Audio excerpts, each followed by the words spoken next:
Surely you can get Dean.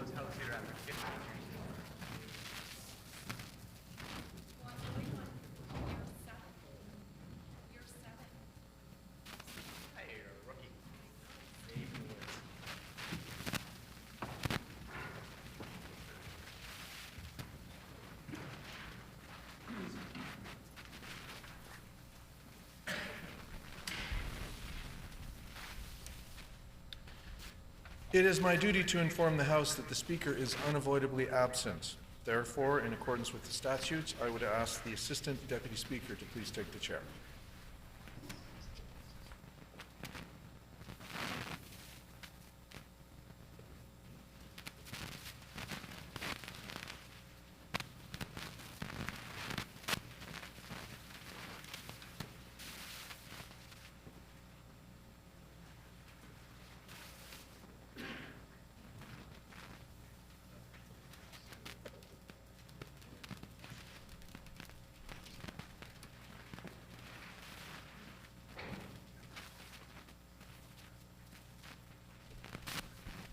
O eternal and almighty God, from whom all power and wisdom come, we are assembled here before thee to frame such laws as may tend to the welfare and prosperity of our province. Grant, O merciful God, we pray thee, that we may desire only that which is in accordance with thy will, that we may seek it with wisdom and know it with certainty and accomplish it perfectly, for the glory and honor of thy name and for the welfare of all our people. Amen. We acknowledge we are gathered on Treaty 1 territory and that Manitoba is located on the treaty territories and ancestral lands of the Anishinaabe, Anishinaabe, Dakota Oyate, Denisilune, Nehetawoog nations. We acknowledge Manitoba is located on the homeland of the Red River Métis. We acknowledge northern Manitoba includes lands that were and are the ancestral lands of the Inuit. We respect the spirit and intent of treaties and treaty making and remain committed to working in partnership with First Nations, Inuit, and Métis people in the spirit of truth, reconciliation, and collaboration. Please be seated.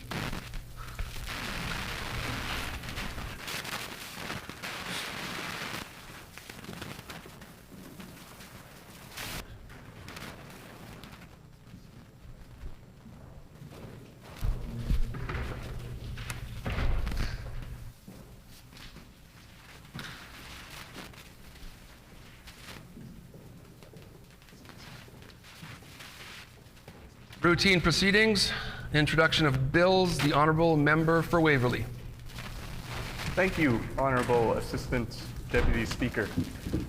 That I move, seconded by the member for Seine River, that Bill number 200, the Firefighters Recognition Day Act, Commemoration of Days, Weeks, and Months Act amended, be now read a first time.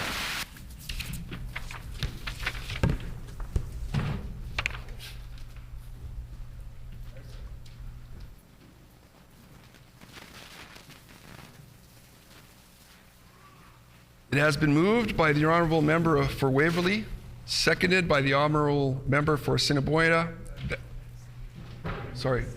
Seine River, that Bill 200, the Firefighters Recognition Act, Commemoration of Days, Weeks, and Months Act amended, be now read a first time. The Honourable Member for Waverley.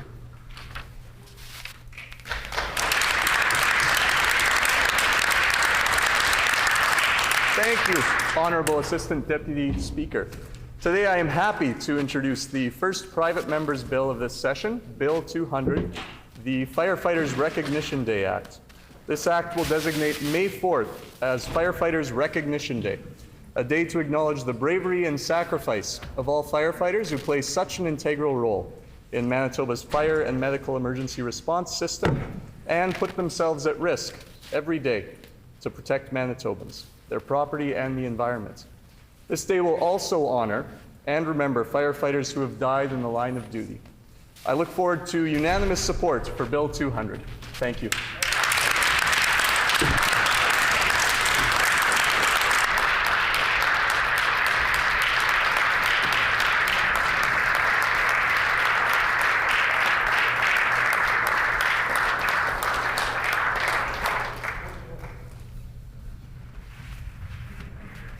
Is it the pleasure of the House to adopt the motion agreed?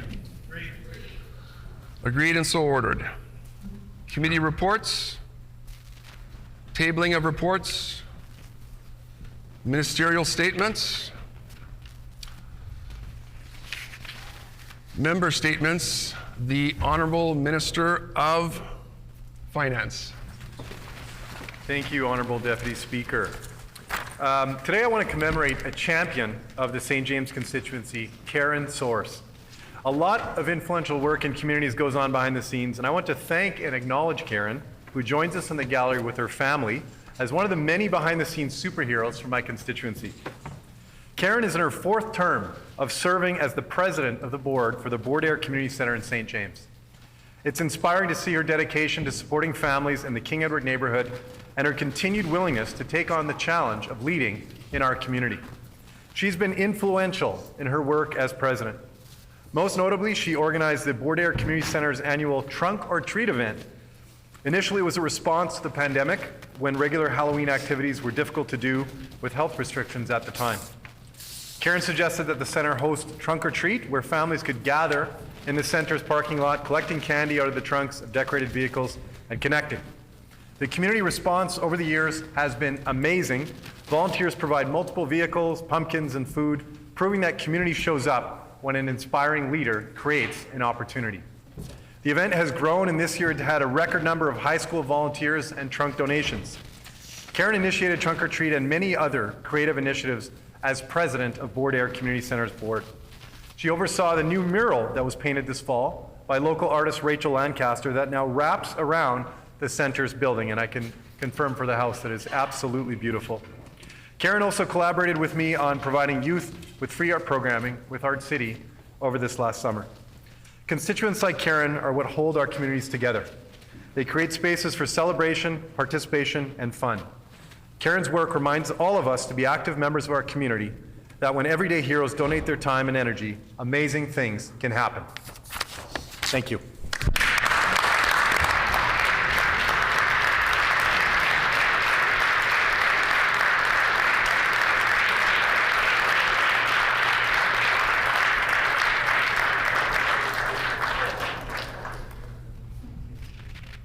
The Honourable Member for Spruce Woods. Thank you, Speaker. It's my great honor and pleasure to rise today for my first private member statement in this chamber. From July 6th to 9th of this year, the community of Rivers in Spruce Woods constituency held their Rolling into Rivers event to celebrate 110 years of this community in Western Manitoba.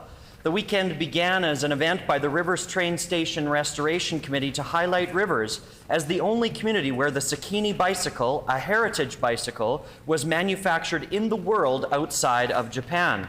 The event gradually grew in scale and went off as a major success, with events stemming from class reunions, paddle poker on Lake Watchapana, antique tractor and car shows, a parade, an e-bike demonstration, and a pancake breakfast supported by the local Lions Club.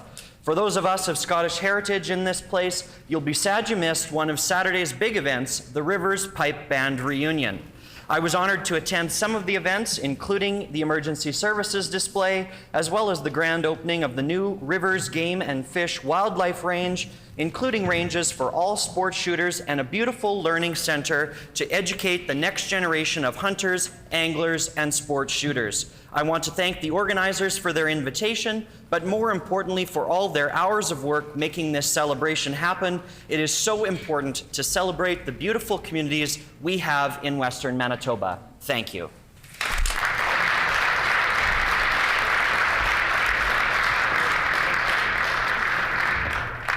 The Honourable Member for Riel. Thank you, Honourable Assistant Deputy Speaker.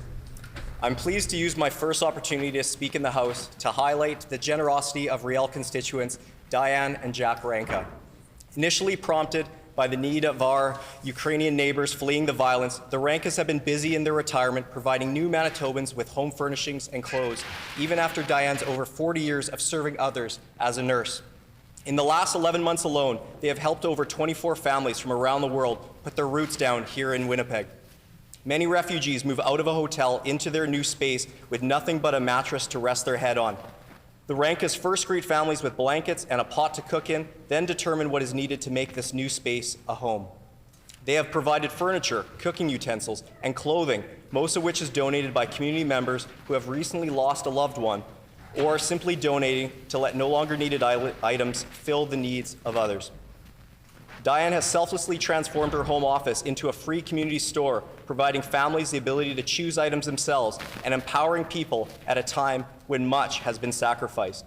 Beyond facilitating these needed donations, the Rankas show families around their new community, clean their new living space, and even supported a family as they decided to leave an adverse workplace to find meaningful work elsewhere. The positive impact the Rankas have had on these families is clearly demonstrated through their ongoing relationships, with many families staying in touch. As a testament to their generosity, Diane has asked that it be known that she and her husband are but one of many providing this support to new Manitobans. This community effort of welcoming new folks in is possible through the actions of people like the Rankas. Honorable Assistant Deputy Speaker, I'd like to ask everyone to join me in thanking Diane and Jack Ranka, who are seated in the gallery, for their continual dedication to bettering the lives of others, first through healthcare and now in aiding new members of our community.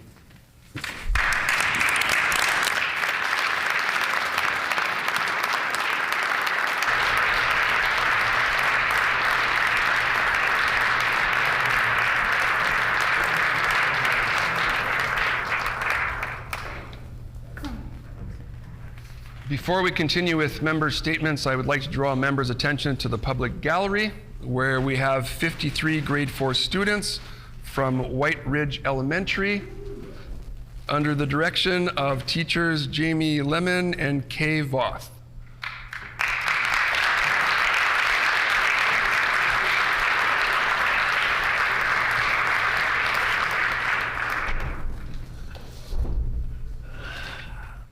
Member from Turtle Mountain. Thank you, Honorable Assistant Deputy Speaker.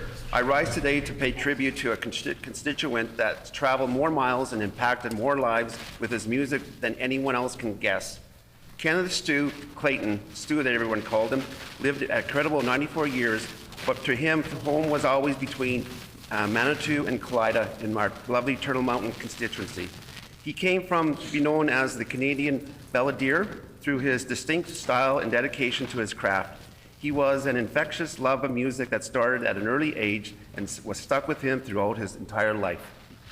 Who would have thought that in his career would crisscross the continent, including standing ovations at the performance during the Canadian Country Music Awards, would start with a mail-order guitar through the Eaton's catalog.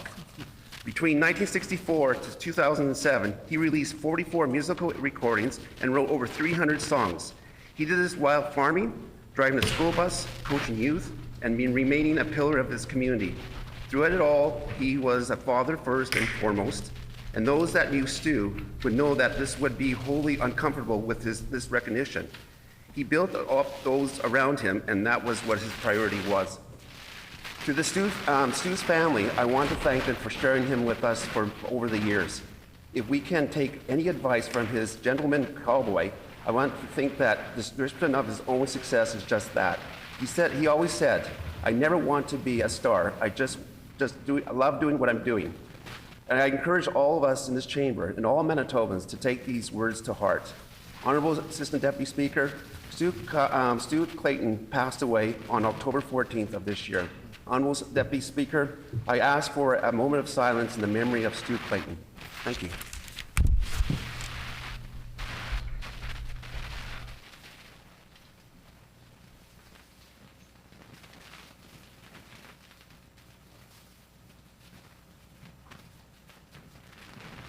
Is there leave for a moment of silence?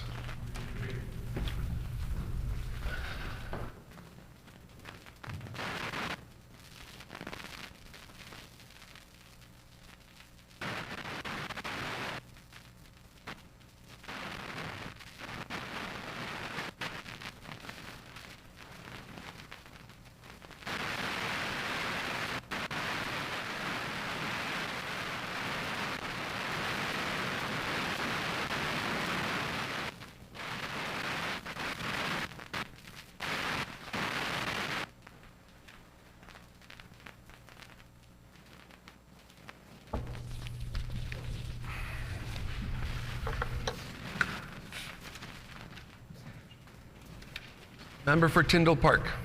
Thank you, Honorable Assistant Deputy Speaker. I want to use my time today to speak a bit about one of my constituents, Kim. Kim worked the majority of her 40-year healthcare career as a pediatric nurse here in Manitoba and chose to leave during the pandemic because it all became too much. Kim was educated here in Manitoba. She was on shift when the Children's Hospital caught fire, and she reflects upon the cardiac deaths where she vividly remembers the friends and families of the children who suffered greatly. Honorable Deputy Speaker, Kim is incredibly articulate and has a beautiful heart. I share this because her story is a lived experience to learn by. I want to be clear that this is not to place blame on any government, because this has been a progression over the decades. For Kim, respecting healthcare professionals means acknowledging hard work. It means recognizing that healthcare professionals have lives outside of work, and it means having realistic expectations. When I asked Kim what her wish for healthcare would be, she said that her biggest wish is that healthcare gets back to what it was when she first started 40 years ago. This means respect. It means having enough nurses, housekeepers, healthcare aides, and physicians. And it means much better end-of-life care. People should not have to wait till their literal dying days to be cared for with dignity. For Kim, healthcare was never about the money. She strongly believes in the knowledge and challenge that comes with the profession, and she sincerely hopes for people to get involved in our healthcare system for the right reasons. Honorable Assistant Deputy Speaker, when Kim resigned during the pandemic, there was no real recognition, as people were not able to get together due to restrictions at the time. My hope is that my colleagues will join me here today to show support and to thank her for 40 years of dedication to Manitoba healthcare. Thank you.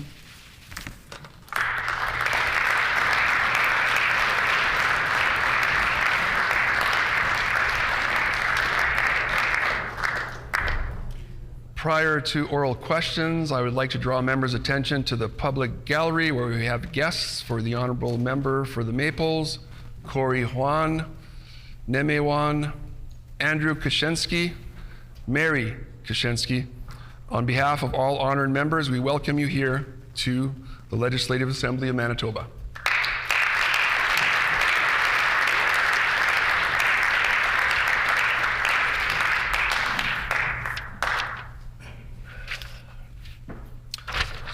Oral questions. The Honorable Leader of the Official Opposition.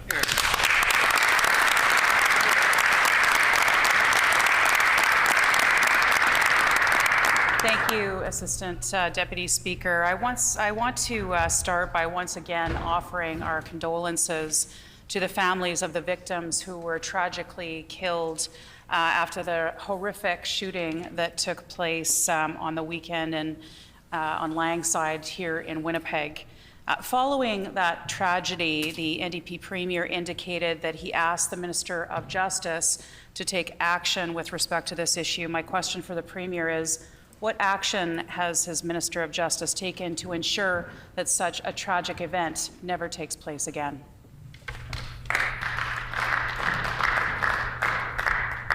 The Honorable First Minister. I want to take a moment before answering the member opposite's question to acknowledge also the incident that took place involving a member of law enforcement in which another person's life was lost. You know, this is a stark reminder of the important work that police officers do across Manitoba, the Winnipeg Police Service included. These folks put their lives on the line each and every day to keep the rest of us safe. We thank you for your service to our province, country, and to our communities, and we are committed to ensuring that you have the resources and support necessary, as well as a willing government partner to be able to do your jobs effectively and, of course, safely. I wish a good recovery to the officer involved in the incident that I'm making reference to. Our Attorney General has been busy since the weekend in the immediate hours following us learning about the shooting that took place in downtown Winnipeg to ensure that our partners know that they have the resources and to begin the work of executing on the plan required to make streets safer in Manitoba.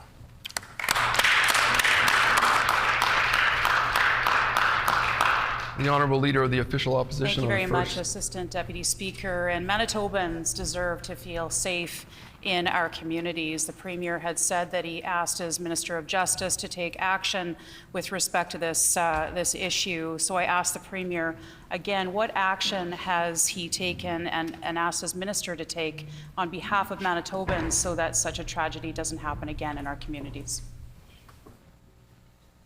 The Honourable First Minister. Our government is tough on crime, and we're tough on the causes of crime. That's right. When we deal with issues in the community that pertain to addictions, mental health, homelessness, these are the sorts of conversations where we can talk about prevention and being tough on the causes of crime. But when we see an incident like the one that took place on Langside over the weekend, the response simply is that we have to be tough on crime. The response has to be with law enforcement. The response has to be with the administration of justice. The response has to be about holding people who do bad things out in these streets accountable. That is what our government is doing. We are ensuring that there are the resources in place for law enforcement to do their important jobs of keeping us safe, and we are repairing the damage that the PCs caused to the justice system so that when justice is meted out, it is administered swiftly and holding those accountable who deserve to be held accountable. The Honourable Leader of the Official Opposition on the final supplementary question. Thank you very much, Assistant Deputy Speaker. And platitudes and posturing won't save lives in Manitoba. Madam Speaker, the Premier himself asked his Minister of Justice to take action. We're simply just asking on behalf of those who lost their lives as a result of this tragic incident. These are mothers and fathers and sisters and brothers here in our community, and they want to know. The Premier has asked the Minister to take action. We're simply just asking on their behalf, on behalf of all Manitobans, what action has the Minister taken? The Honourable First Minister. Appreciate that, Honourable Acting, or Assistant Deputy Speaker, rather. This is an important issue, and it's one that our Attorney General and Minister of Justice has been working hard on. There is an active investigation underway. The contours of our response include providing resources to law enforcement, ensuring that those who administer justice in this province have the necessary resources to do so, but also to being a calm and steady presence in the community to reassure people that it is a new day in Manitoba and public safety is a top priority for our administration. When it comes to the specific details, we are going to share information with the public when law enforcement leads the way. We are going to respect the information that they've shared publicly, and once additional information comes to light, we will definitely have more initiatives, programs, and announcements, all towards supporting an increase to public safety in our great province.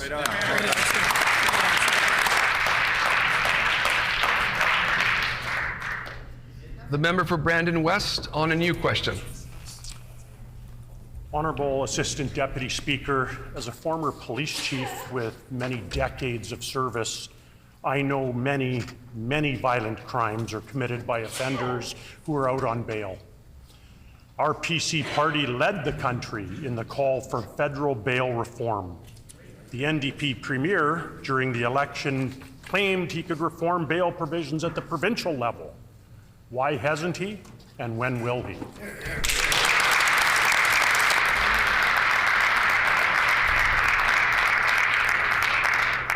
The Honourable First Minister. We have already started to take action. Bail reform at the provincial level is contained within the mandate letter provided to our Attorney General. He has already taken action internally with the department. The previous government's approach was to try and pick fights with the federal government. Let me be clear, we are going to hold the federal government accountable to delivering on bail reform, but we will not use that as an excuse for inaction at the provincial level. We are implementing new policies to ensure that bail is administered in a way that keeps the people of Manitoba safe. We are also going to be investing in justice facilities, such as a new facility in Dauphin, to ensure that the practice of having gangster university, where small-time criminals go in with addictions and come out with gang affiliations, is put to an end here in Manitoba. Today is a new day. We have a comprehensive approach that is tough on crime and tough on the causes of crime, and I encourage Manitobans to work with our governments to make everybody in Manitoba safe. Yeah, right on. The member for Brandon West. Honorable Assistant Deputy Speaker, apparently there is no need to wait for other levels of government to take action. These were the words of the NDP Premier when speaking on bail reform. However, actions speak louder than words. So when will this NDP government take action to ensure the safety of all Manitobans?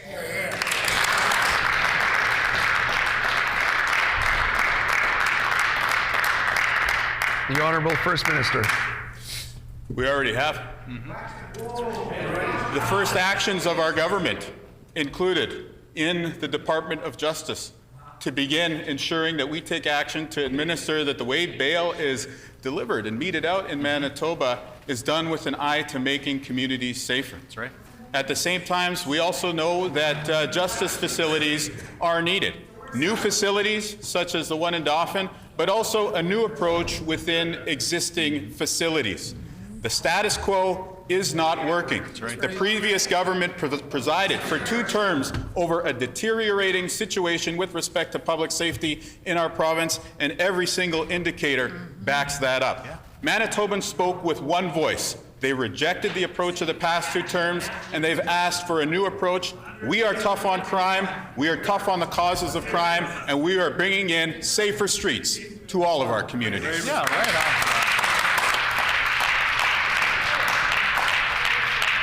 The member from Brandon on a final supplementary question.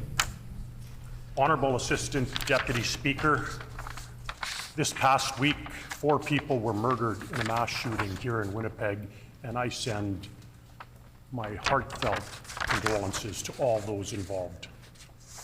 The Justice Department is to implement stronger conditions on bail within 100 days, according to this NDP Premier.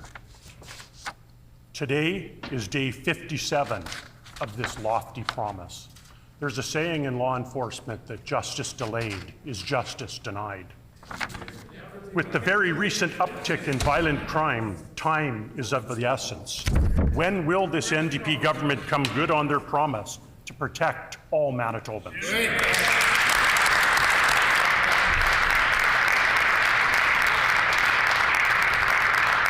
The Honourable First Minister. We are acting on our plan to make communities safer. A number of the National Police Federation's recommendations on improving bail conditions in Canada with an eye towards making communities safer can be undertaken at the provincial level. This includes better data sharing. This includes ensuring that there's the right technology in place to monitor bail conditions remotely.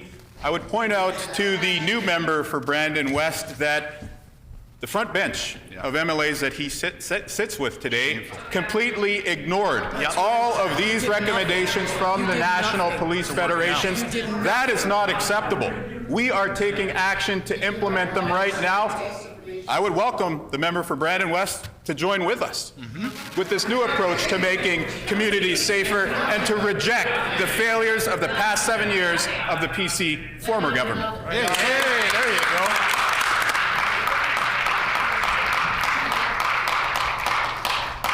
The member for Fort White on a new question. Assistant Deputy Speaker, it is clear the minister has not read his own bill, so I will table it today for him in the House, so maybe he can read it for the first time. I'm also going to table the definition of roadways and motor vehicles, so maybe he can read those as well and understand what they mean within this bill. where in the bill does it allow for tractors, swathers, combines, off-road vehicles, ATVs, boats, and much more within the definition of this bill to take advantage of this gas tax cut? Will the minister finally agree to make amendments to include those in this bill for all Manitobans? Here, here.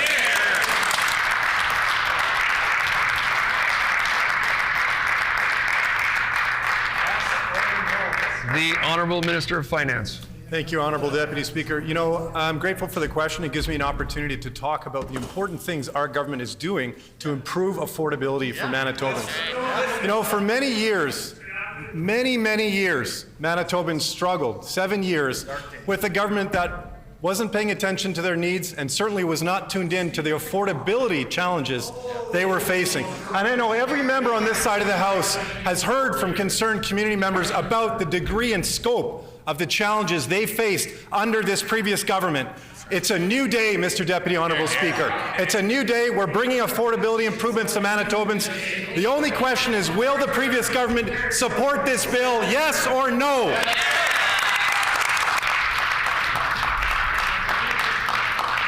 The member for Fort White on a first supplementary question.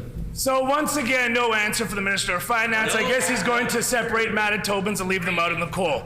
Today is a very embarrassing day for the Minister of Finance and his entire team. It shows a lack of understanding and consultation. The minister clearly has no concept of how gas tax works in this province.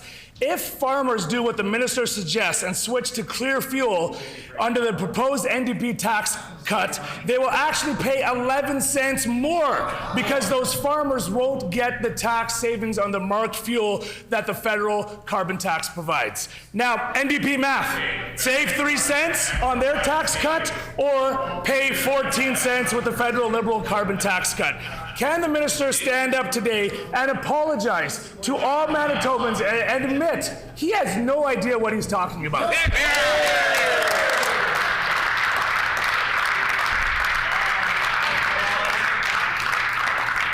The Honourable Minister of Finance. Again, it gives me great pleasure to be able to talk about this important affordability initiative we're bringing forward. You know, again, the member opposite would do well to look at the record of his government over the last 7 years. They worked at every turn to increase energy prices on Manitobans. Not only did they bring forward a bill, the sole focus of which was to raise hydro rates as quickly as possible, they also, for the first time in this province's history, legislated a hydro rate increase at Christmas time several years ago. They also raised taxes on renters in this province. That's their record. Our record is one that we're bringing forward to bring affordability improvements to Manitobans. The question is, will the previous government support our bill to reduce fuel taxes, yes or no?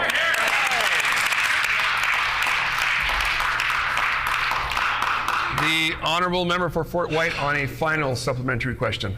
So no answer again, no answer on the marked fuel tax, no answer on who will be included in this bill. I guess the minister actually can't read. On this side of the House, we want to be very clear. We have always stood and we will continue to stand to lower taxes and good legislation for all Manitobans. Hear, hear. Tonight there's going to be a hearing by Manitobans at committee. Will the minister commit to amending the bill to remove all gas taxes for all Manitobans? Will he commit to doing that tonight? Yes or no?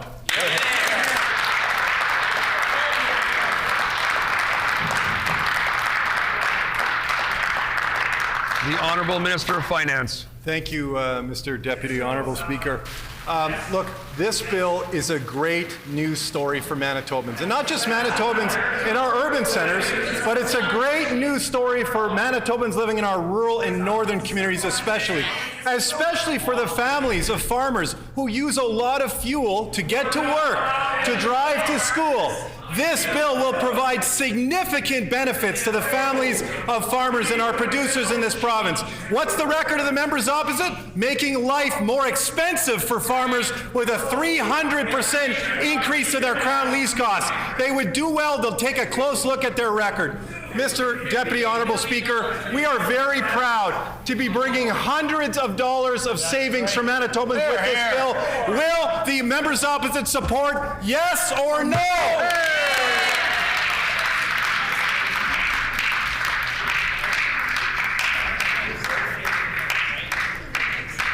The member for Portage-La Prairie on a new question.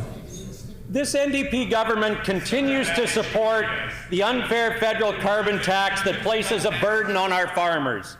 Now, on top of that, the tax holiday bill that provides no substance or clarity for those that are feeding the world. Honorable Assistant Deputy Speaker, when will this government take responsibility for treating our agriculture producers like second-class citizens? Shame on them. Shame.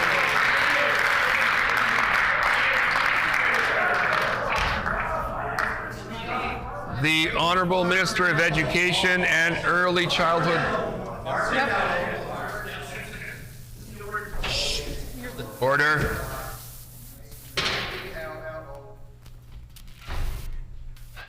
The Honourable Minister for Education and Early Childhood Learning. Oh, merci le Président adjoint. C'est un grand plaisir pour élever le débat ici dans la Chambre.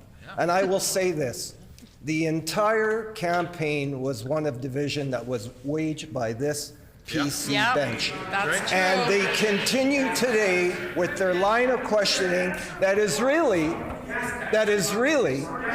quite offensive. Manitobans rejected this narrative. Yep. And when that member gets up and continues the narrative, it allows them to show their true colors. Yeah. That's right.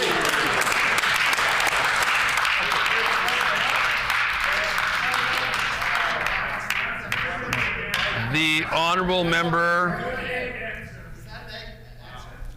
Order. The Honourable Member for Portage-La Prairie on a first supplementary question. Thank you so much, Honourable Assistant Deputy Speaker. Honourable Speaker, Honourable Assistant Deputy Speaker, our farmers are being punished for growing a bumper crop according to the federal carbon tax supported by this NDP government, as well as the tax holiday bill. Clear examples of this. Try to harvest my crop? Sorry, only on vehicles being on the road. Taking off a bumper crop? Sorry, you're going to have to pay a carbon tax on drying that bumper crop. Buying groceries for my family? Sorry, farmers won't have money left to feed his family with these high costs. Will this minister remove all gas taxes on all types of fuel permanently? Yeah.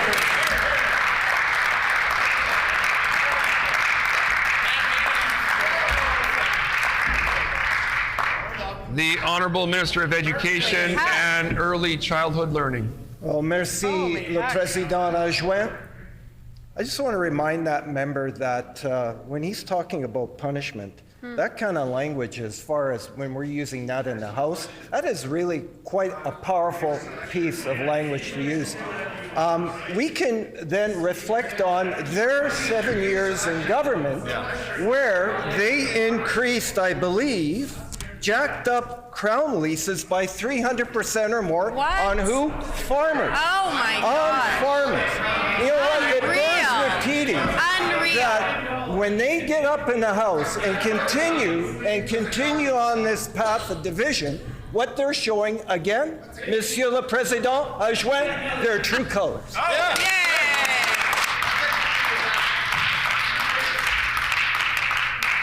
The Honourable Member for Portage-La Prairie on a final supplementary Honourable question. Assistant Deputy Speaker, thank you again for not answering that question. Tonight we will be hearing from Manitobans at the committee. Will this minister commit to what the NDP promised during their campaign, or will they break yet another promise in just their first 2 months? Will the minister commit to amending the bill to remove all tax on all gas types, gasoline, diesel, propane, natural gas for all Manitobans, and make it permanent?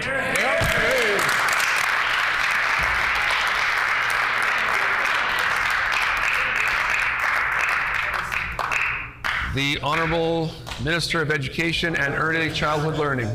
Thank you, Mr. Honourable Assistant Deputy Speaker. I'll say it in English at this point. I'll repeat it in English as well. It is quite clear that Manitobans heard their message on October 3rd. Their message was one of division, one that this member continues to articulate in this House. I can tell you farmers are really going to be appreciative and are appreciative of the efforts that we're going to put forward to tackle the real crisis of affordability. I want to thank the Minister of Finance for bringing forth a bill that tackles right at the pump, right when you pull up and fill up those jerry cans that go into ATVs, that go into snowmobiles, that go into grain dryers, and that will be benefiting every farm. Order.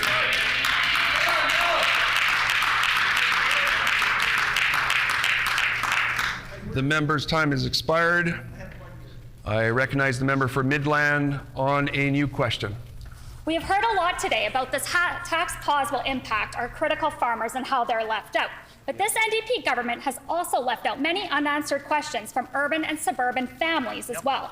My town is 8 kilometers from the city. Majority of residents commute into Winnipeg for their jobs. Travel is necessary. Cost of living isn't going down anytime soon. So as this is the only affordability commitment this government has made to Manitobans, does the Minister of Family sincerely think affordability will not be a concern after June 30th? Or will she stand up for struggling Manitobans and demand this NDP government remove all gas tax from all gas types for all Manitobans?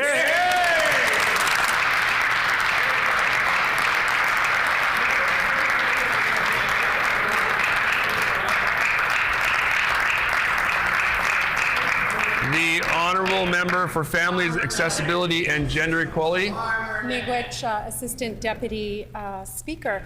I want to thank the member for an important question on affordability.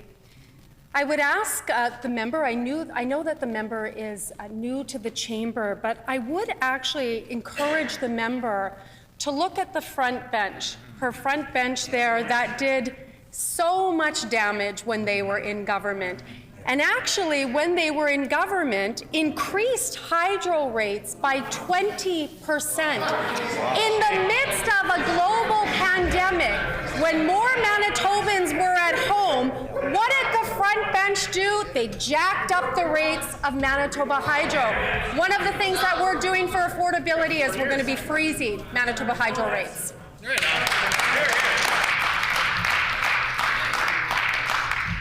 The member for Midland on a first supplementary question.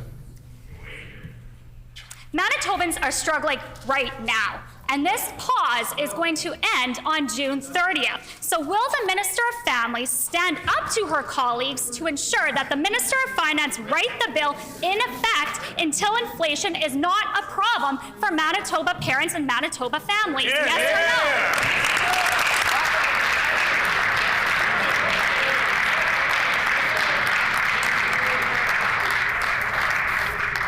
The Honourable Minister for Families, Accessibility and Gender Equity. Miigwech, Assistant Deputy Speaker. I remember a time in this chamber when members opposite were in what is really, I'm sure can all agree, a failed government. They actually had a member of their caucus, the former member for Radisson, who got up when our caucus was fighting to feed children in an affordability crisis. They had that member who got up and said, we're not in the job of feeding children as government. The reality is that the former failed PC government didn't want to do government, and when they tried to do government, they tried to do it on a cheap, which included not feeding children. On this side of the House, we believe in feeding children, and we're going to do that.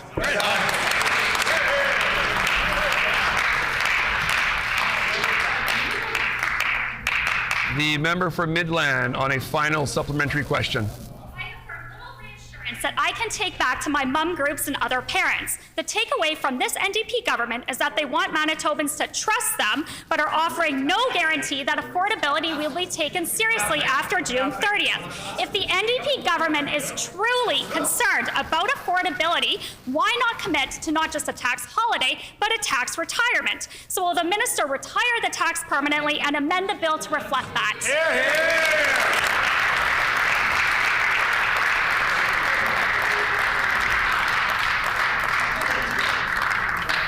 The Honourable Minister of Families.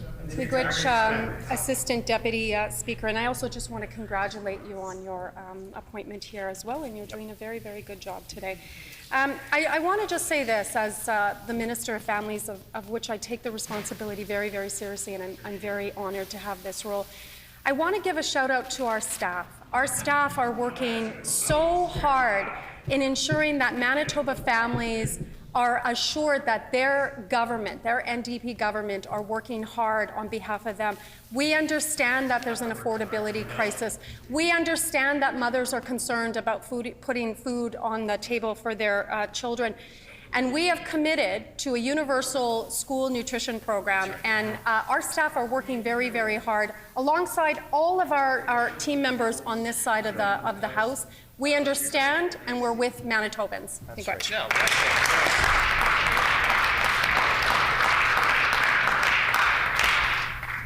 The member for Roblin on a new question. Manitobans need long-term help they can count on when it comes to affordability.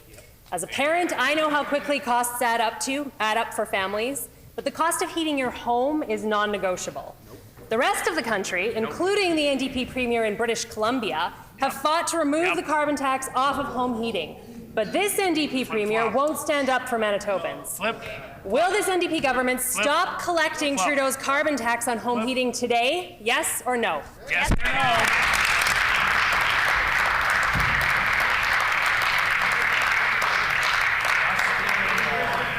The Honourable Minister of Finance. Great. I appreciate the important question again about affordability in this province. And as we've already had a chance to talk about here today, our government is intending on taking real action to make life more affordable for Manitobans.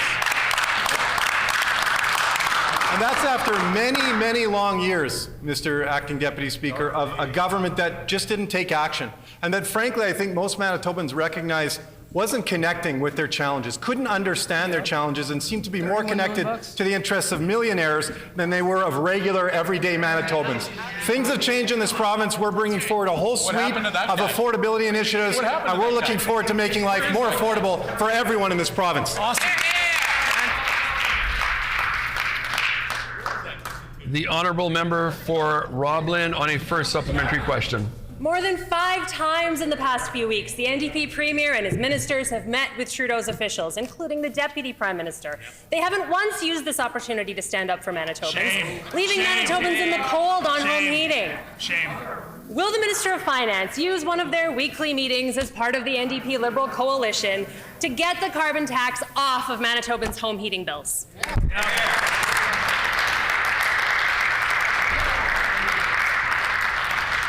The Honourable Minister of Finance. I appreciate the question. We are proud on this side of the House to be collaborative instead of fighting against the federal government. And the byproduct of that collaboration brought $500 million of new investment in hydro in a span of a few short weeks. And we've also been able to bring in federal dollars to support a geothermal program that will reduce the cost of home heating for Manitobans. That's real action, making life more affordable for Manitobans. One of my colleagues yesterday said it well. They cut, we build, Mr. Honourable Speaker.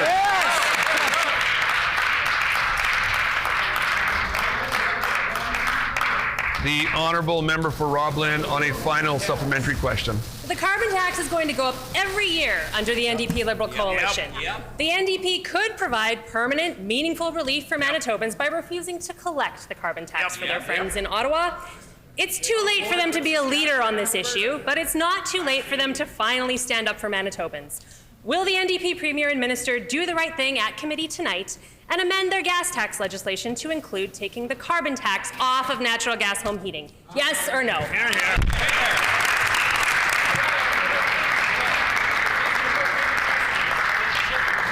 The Honourable Minister of Finance. Thank you, Mr. Honourable Deputy Speaker.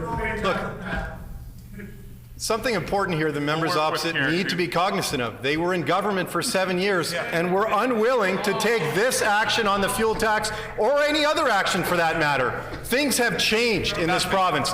We're bringing in a whole bunch of actions that will help to reduce the cost of living for Manitobans, including a fuel tax holiday, which is going to come in on January 1st, should the members opposite decide to support. A hydro rate freeze. We're also bringing forward geothermal investments that will reduce the cost of heating. And I think it's really important to point out that our initiatives, for example, the geothermal heat initiative, and our commitment to EV rebates will help Manitobans to electrify and thereby avoid carbon taxation. That's real movements in advance to help improve affordability in this province.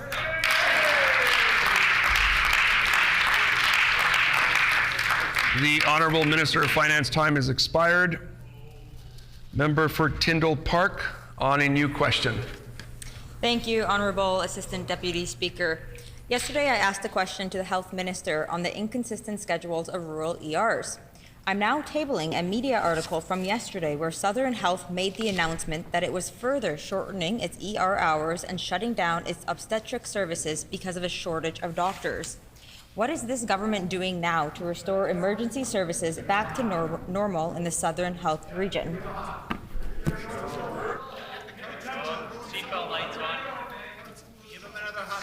The Honourable First Minister.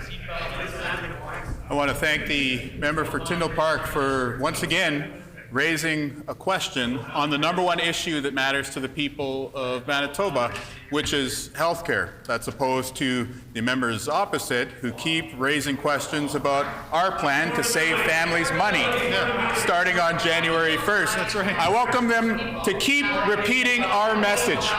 When it comes to rural healthcare, our team is hard at work, led by our Minister of Health, to ensure that more physicians come to rural Manitoba, to ensure that more nurses come to rural Manitoba, to ensure that more lab techs and x-ray techs set up shop in rural Manitoba. It is going to take years to fix the damage to rural healthcare that was caused by the failed PC administration, but that work has started, that work is underway, and it is a new day in this great province.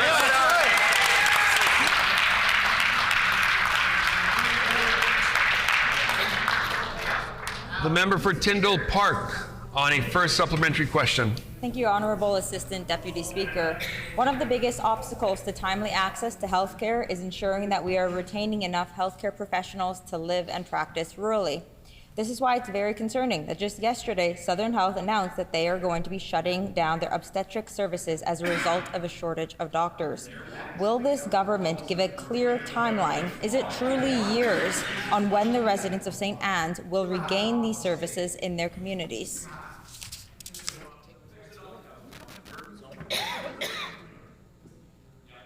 The Honourable Minister of Finance, the Honourable Minister of Health, Seniors and Long-Term Care. Honourable Assistant Deputy Speaker, retention is one of the most important aspects of healthcare human capacity, not just in Manitoba, but certainly across the country.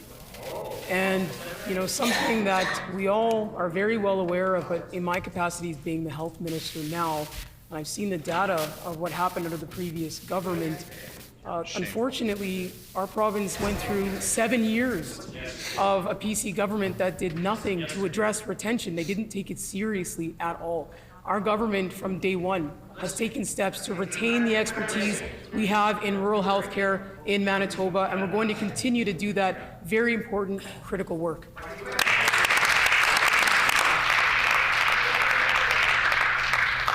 The Honourable Member for Tyndall Park on a final supplementary question. Thank you, Honourable Assistant Deputy Speaker. We know that one of the most important issues to rural Manitobans is having timely access to emergency and medical care.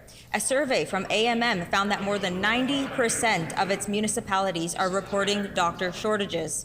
I'd like to table a page out of the annual report from the Department of Health, which shows that family medicine residency grant for rural and northern physicians was underspent by over $1 million this past year. Will this government commit today to restoring and increasing the rural and northern family medicine grant?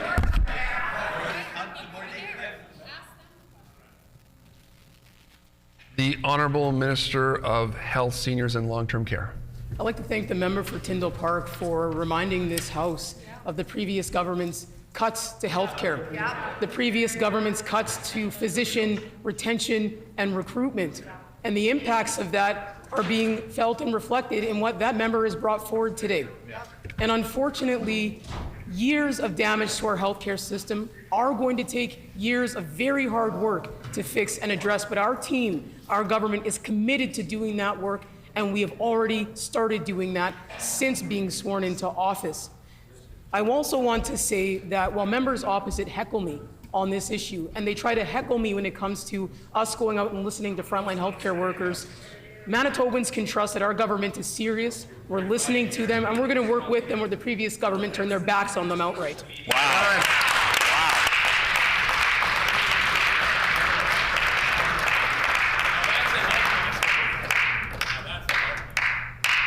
The Honourable Member for Assiniboia with a new question for the Honourable Minister of... Just new question. New question. Member for Assiniboia. Honourable Assistant Deputy Speaker, I was so excited to be with the Minister of Health earlier today to announce 31 new acute beds at the Grace Hospital. The progress the Minister has made already in just over 1 month is truly commendable. The Grace Hospital, my neighbourhood hospital, has struggled over the last 7 years as resources were strained and staff were overworked and underappreciated by the PC government. Can the Minister of Health tell us more about the 31 new beds announced today and how this announcement is going to improve the situation at the Grace Hospital?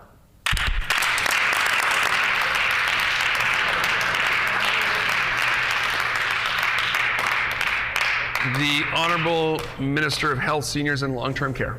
I want to thank my colleague for this wonderful question and for being a great MLA for the constituents of Assiniboia. Just doing a great job. A great job. I was proud to be able to announce our government's commitment to standing up new beds and essentially an entirely new family medicine program at the Grace Hospital, something they've been asking for years but was never actioned by the previous government. And I have to say it was not only thrilling to join health leadership and frontline healthcare workers to make that announcement, which will improve capacity and take pressure off of their emergency rooms, but there were nursing students at that announcement today, and when I spoke with them after our announcement was made, they let me know that they're very, very excited to get to work after they graduate at the Grace.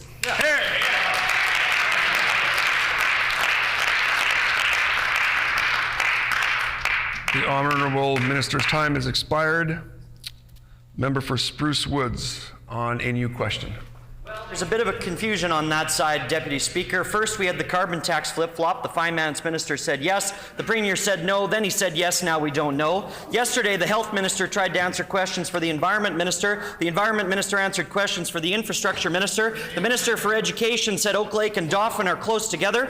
The member for St. John said they were privatizing MPI. Then she said they weren't. The day before that, she tried to close up shop at 4 p.m. The finance minister said he won't amend his fuel tax bill, but he will include farmers, even though they aren't included in the bill as it's currently written. So the only question we have left is, does anyone on that side of the House have any idea what's actually going on?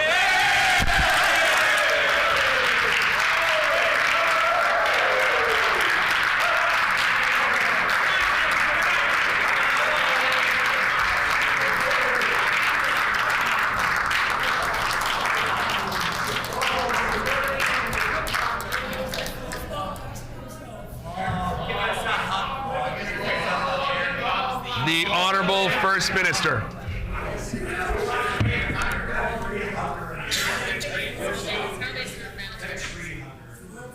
Oh, sorry, the Honourable First Minister. I just want to point out that many members opposite, including those who used to work in this building as failed political staff, claim to live in rural Manitoba, but they actually live in the constituencies of myself and the member for Union Station in accommodation that is paid for by you, the tax-paying public. But I'll tell you who's really doing the work. It's the member for Brandon East and myself, who were meeting with a room full of rural councillors from the constituency of Turtle Mountain and Spruce Woods. And you know what they told us yesterday? They said, keep making life more affordable by cutting the provincial fuel tax, and keep fixing healthcare. And I've got a message for Southwest Manitoba. We are going to continue delivering each and every day on behalf of you and everyone else in the province of Manitoba.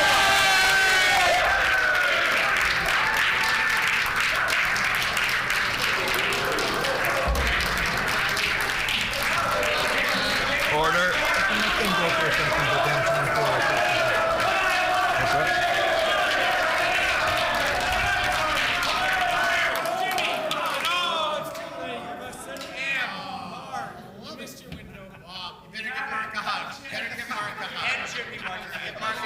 The time, order. The time for oral questions has expired. Petitions.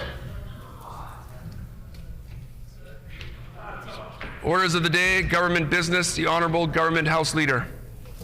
Assistant Deputy Speaker, would you please resume debate on throne speech? It has been announced that we are continuing debate on the address in reply to the speech from the throne, standing in the name of the Honourable Minister of Labour and Immigration, who has 8 minutes remaining. Is there leave for the debate to stand in the name of the Honourable Minister of Labour and Immigration?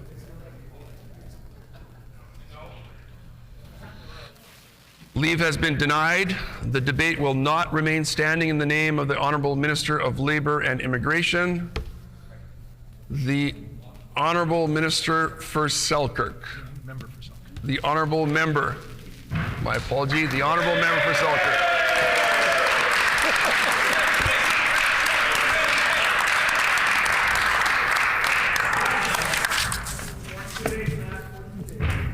Honourable Assistant Deputy Speaker, as I rise in the House today, I wish to share my excitement to be a part of this institution. To gather the right words to express my thoughts is a challenge, as I fear I might not articulate the deeper meanings I wish to relay. The moment this magnificent building comes into my view during my commute, I am reminded of the extremely unique opportunity that I have been bestowed by the people of Selkirk. It's a view of utter beauty and splendor, an engineering and architectural masterpiece, proving as unique as the MLAs who gather within the walls. As I walk up the steps, I recognize the importance the Manitoba government has for all the people who live here in this beautiful province and for the generations yet to come.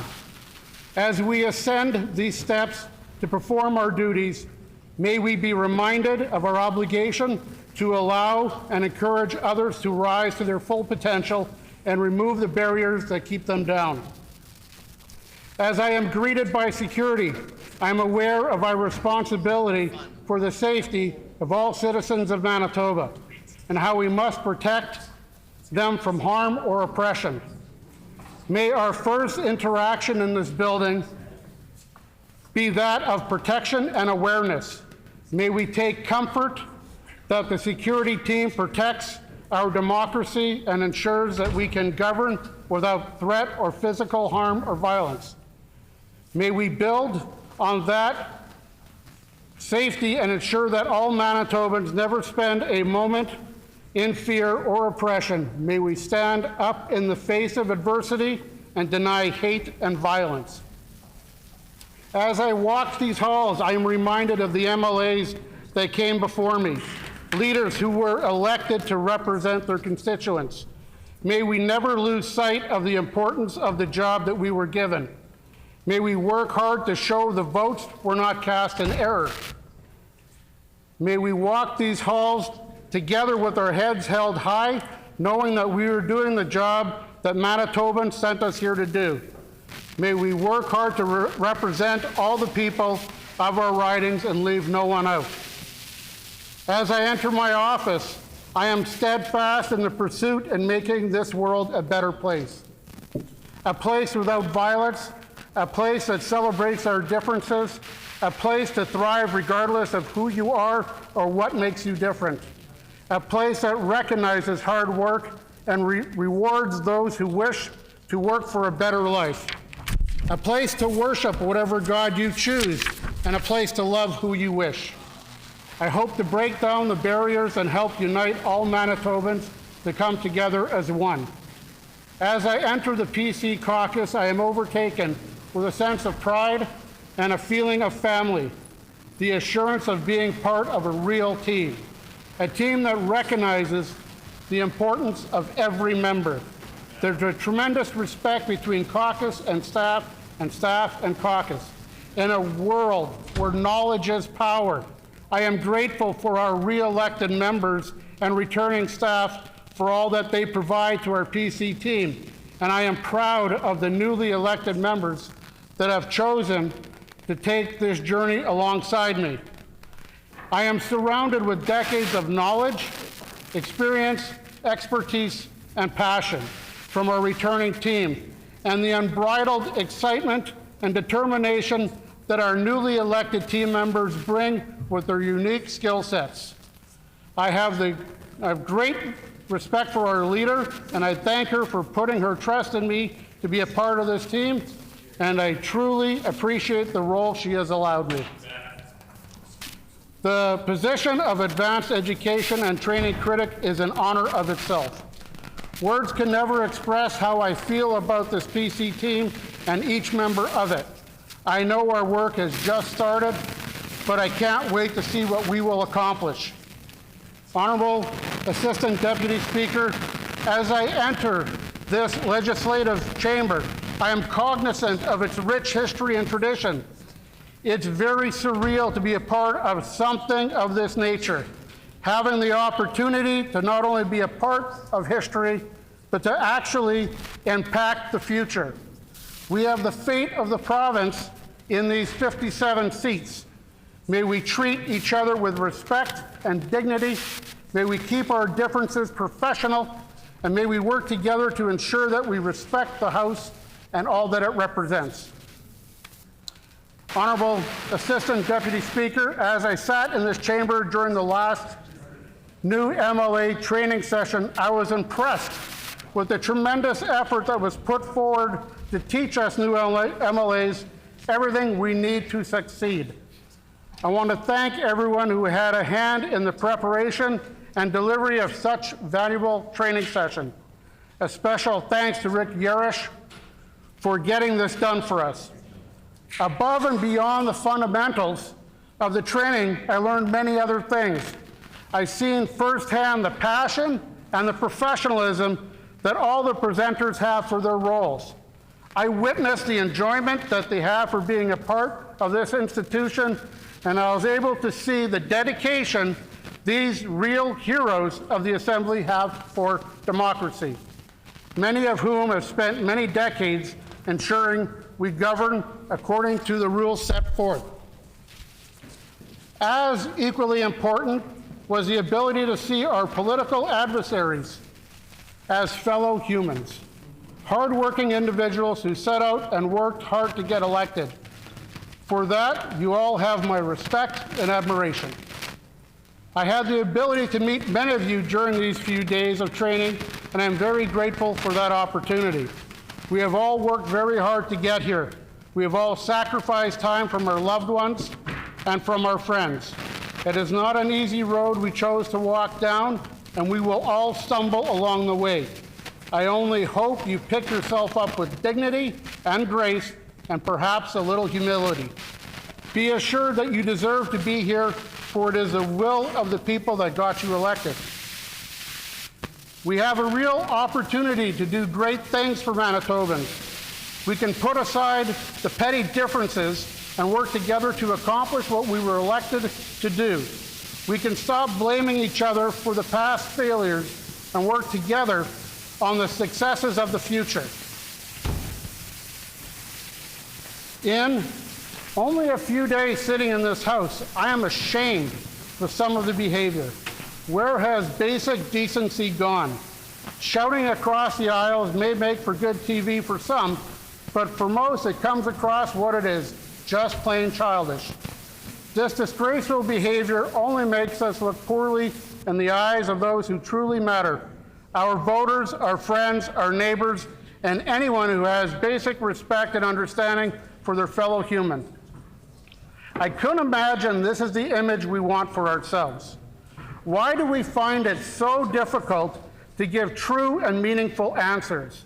We should be proud of the positions we take and encourage suggestions to make those ideas better.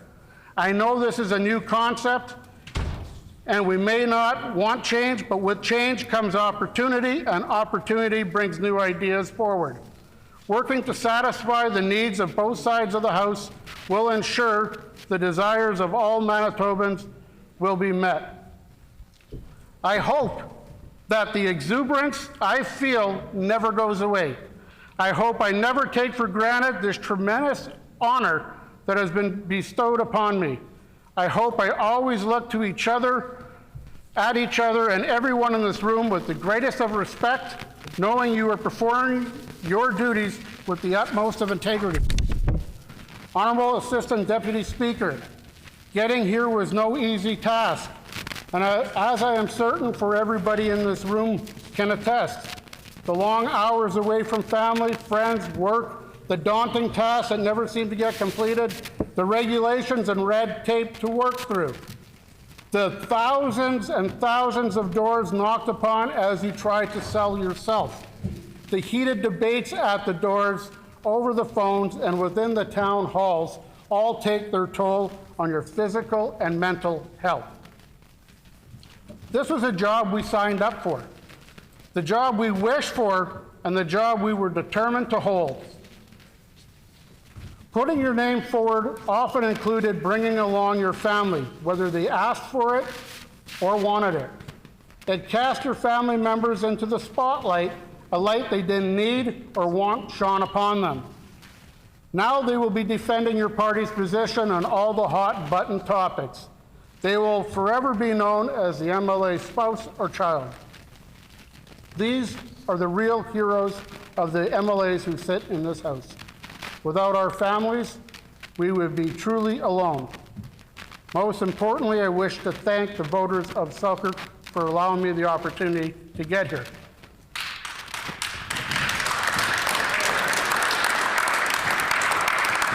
Honorable Assistant Deputy Speaker, the support I received from my family made every day worth the effort. My wife Janice for never doubting me and always encouraging me to be myself and show the world what I have to offer. My daughter Haley for her support and for her teaching me about the challenges people with disabilities and their families face. My son Harlan for stepping up and running the family business and always being there when I need him. I'm a truly blessed man with the family that I have. But those blessings don't stop there. I built a team that outperformed and exceeded on every matrix facing us. We were a ragtag, very small group that did really big things. My official agent, Marcel Lemire, knew absolutely nothing about political campaigns. But what he lacked in knowledge, he excelled in determination and perseverance. At the age of 74, he can work circles around most people I know. Although his title was official agent, he wore many hats and always completed tasks with the utmost of attention to detail. I could never repay the thousands of hours of hard work he gave me.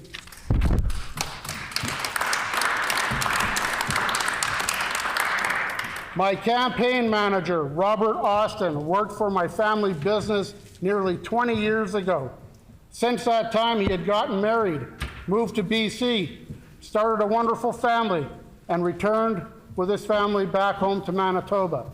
When I decided to run for politics, I wanted someone whom I respected, someone with integrity, and someone who has the same work ethic and the same sense of right and wrong as I have. I was delighted. After deliberation with his family, he accepted the position.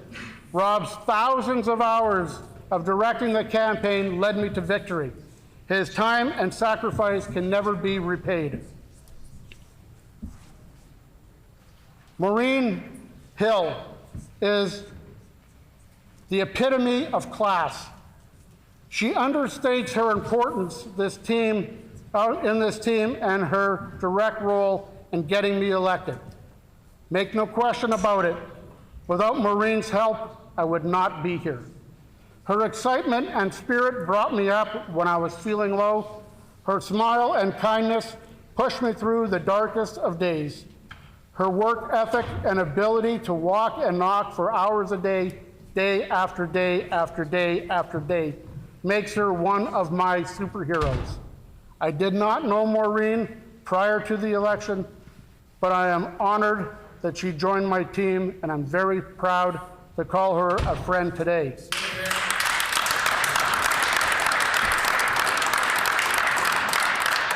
I'm extremely happy I get to see her every day I walk into our caucus office. Bill Rivers had the biggest impact in my campaign. Bill's a very close friend and very well respected. He helped me make my decision. I appreciate everything that Bill has done for me. He is truly one of a kind. Whether he's donating funds to the campaign, driving me door to door in the country, or being a sounding board for me, every effort he makes is cherished. Rick Rivers, Bill's brother, is another truly exceptional man that always gives of himself, his time, his wallet, while expecting nothing in return. A true gentleman that anybody would be proud to call a friend. For Mark Govan and Lyle Thompson for raising funds and knocking on the doors, your efforts are truly appreciated.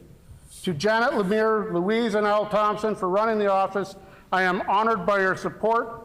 To Stan Helbezma for knocking on doors with me, you are one class act. I am proud to call you my friend.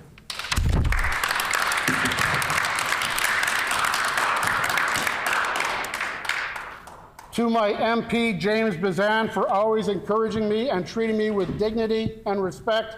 When you are around, I know I am in the presence of greatness.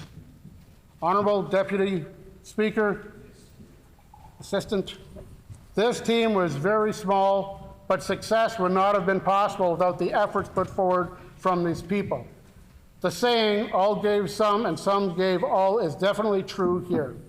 I received the greatest gift one can receive, and that's the gift of their time. That is something you can only give once and you can never take back. I am humbled to receive such precious gifts from these individuals. My journey is a long and winding path that's gotten me here today. I spent most of my childhood in Winnipeg and have attended several schools along the way. When I was 15, my parents purchased a house in the country near Garston, Manitoba. At the age of 16, I left my parents' home and headed back to Winnipeg. At 16, I traveled back and forth from Winnipeg to Selkirk for school during the day, and I worked in a machine shop from 4 p.m. till midnight every day.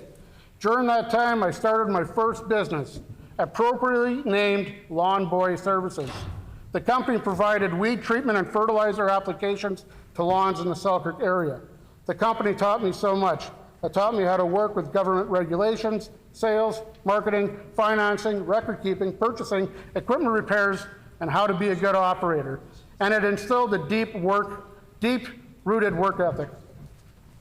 I excelled in the machine shop where I learned how to operate drill presses, tapping machines, to operating a manual lathe in a mill. I quickly advanced to computer-controlled equipment, where I went from machine operator to machine setup person and machine programmer. I enjoyed my job and looked forward to making and shaping parts out of steel every day. After suffering a back injury, I could no longer stand for long periods, and I was forced to find another line of work. So back to school I went. I enrolled in Red River College in their commercial industrial sales and marketing program. I was quickly hired at a local foundry as an inside sales coordinator. Within 6 months, I was promoted to district sales manager, and at 24 years old, I was the youngest district sales manager in the history of the company. The job was amazing. I had the opportunity to travel all of North America, servicing the needs of the customers. Bringing together my machining skills and my foundry knowledge, I was able to help companies reduce cost and improve product design. My real enjoyment came when I was asked to assist in the design of major agricultural, transportation, and construction equipment. Companies would call upon me to help them in the designing the parts before they hit the market. This often required late nights, and I even jumped in to provide machining service for prototyping when time was of the essence. I left the foundry business to be a sales manager for a local machine shop, where after 4 months I became the vice president and general manager. Within 4 years, I was able to grow the sales of the company 2,000%. Wanting to spend more time with my family, I started Janus Manufacturing Incorporated, where we designed and manufactured specialty products such as helicopter engine stands for automatic gate systems for the railway industry. In 2001, we launched Kodiak Shelter Systems, a division that designs, manufactures, and installs building systems. We have traveled all over North America, including Hawaii, and I have enjoyed every aspect of my career and look forward to the next chapter. I hope I was able to articulate the true feelings to each and every one here. Thank you.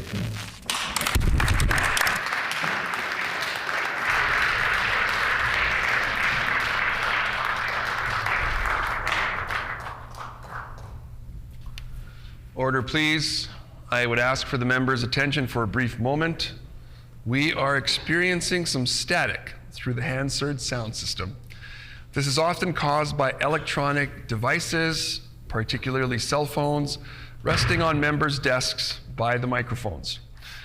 Please, could all members be cognizant of this and try to keep mobile devices away from the microphones. This will ensure that we continue to have the highest possible audio quality for members participating in debate. I thank all members for their cooperation. The Honourable Member for Waverley.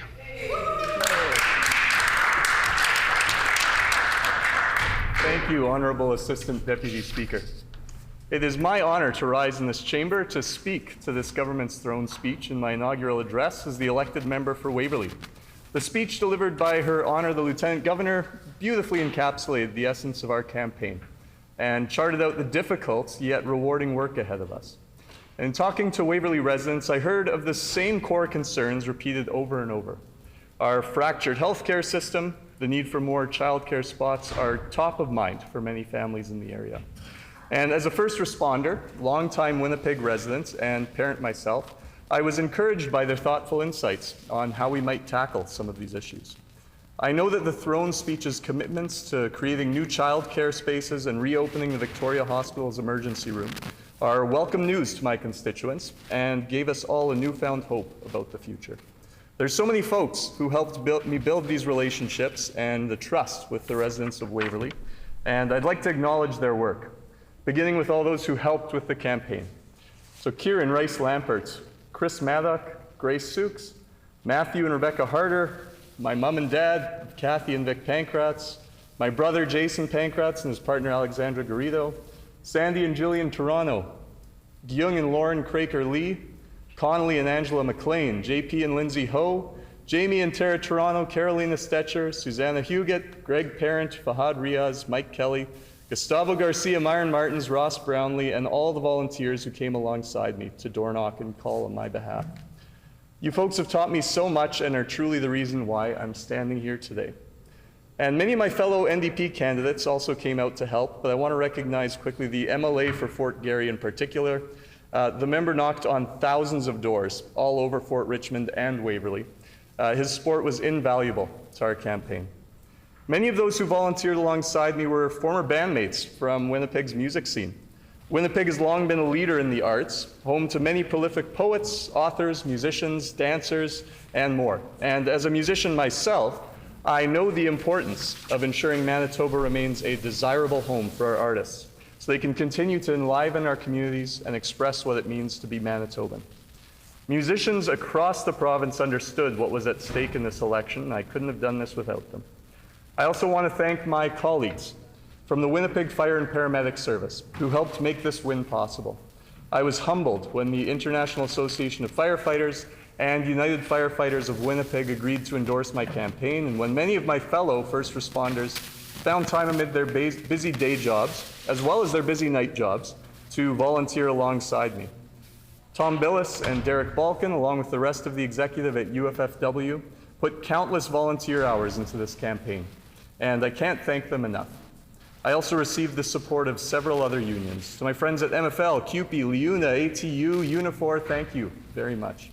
And to my family. My wife is incredible. We've been a team for more than half of our lives, and none of this could have been accomplished without her. The work she put in behind the scenes is staggering, and I'm overwhelmingly grateful for the limitless energy she has for our family, our community, and her career. Her ability to find just the right moment to give that little bit of extra support on top of everything else she does every day is something I will never take for granted. My 3 kids inspire me to do this work and have already sacrificed so much for us to be able to embark on this journey. Finally, I'd like to thank all the residents of Waverley for their engagement with my campaign and continued investment after the election. The conversations I had at the door were meaningful, substantive, and will be a part of all the decisions I make in this position. I promise you I've been listening very carefully and will bring forward the concerns and issues specific to the community. Honorable Speaker, or Honorable Assistant Deputy Speaker, until recently I never saw a political future for myself. Being on the front lines as a firefighter and paramedic, I had the great privilege to help countless people on their worst days. It is difficult, yet fulfilling work, but like so many of my colleagues here in the chamber, who also came from frontline work, in healthcare, justice, and education, I was attuned to the many ways that our government could better support frontline workers. Through my experiences as a firefighter and paramedic, I've developed a unique perspective on the fragility and resilience of the human spirit.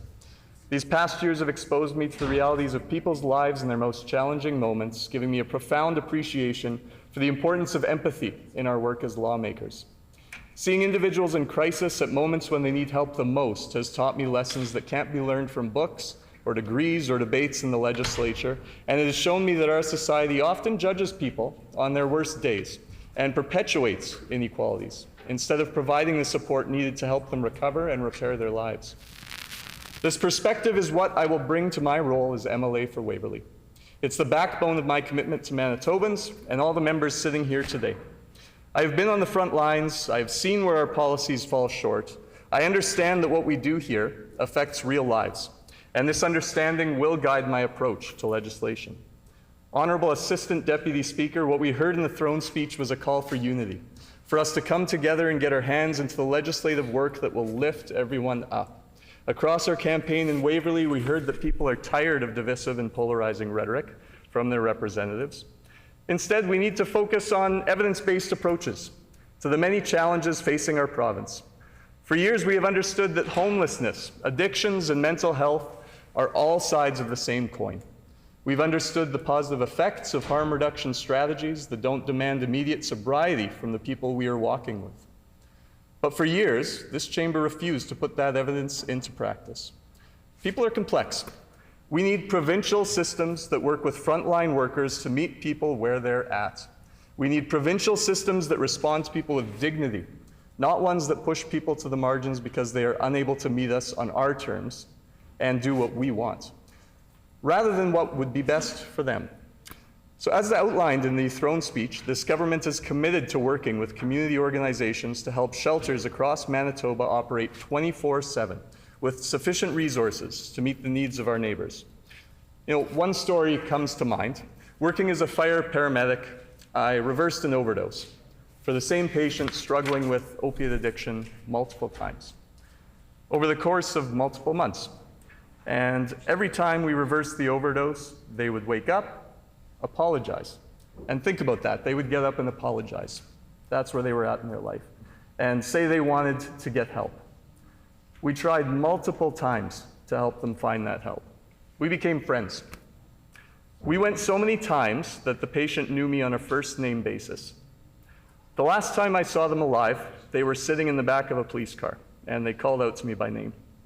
Then there was a longer break in responding to their home, multiple months. We all hoped that they had received proper treatment. But this is the problem with being a first responder. Sometimes you don't get to see what's going on behind the scenes.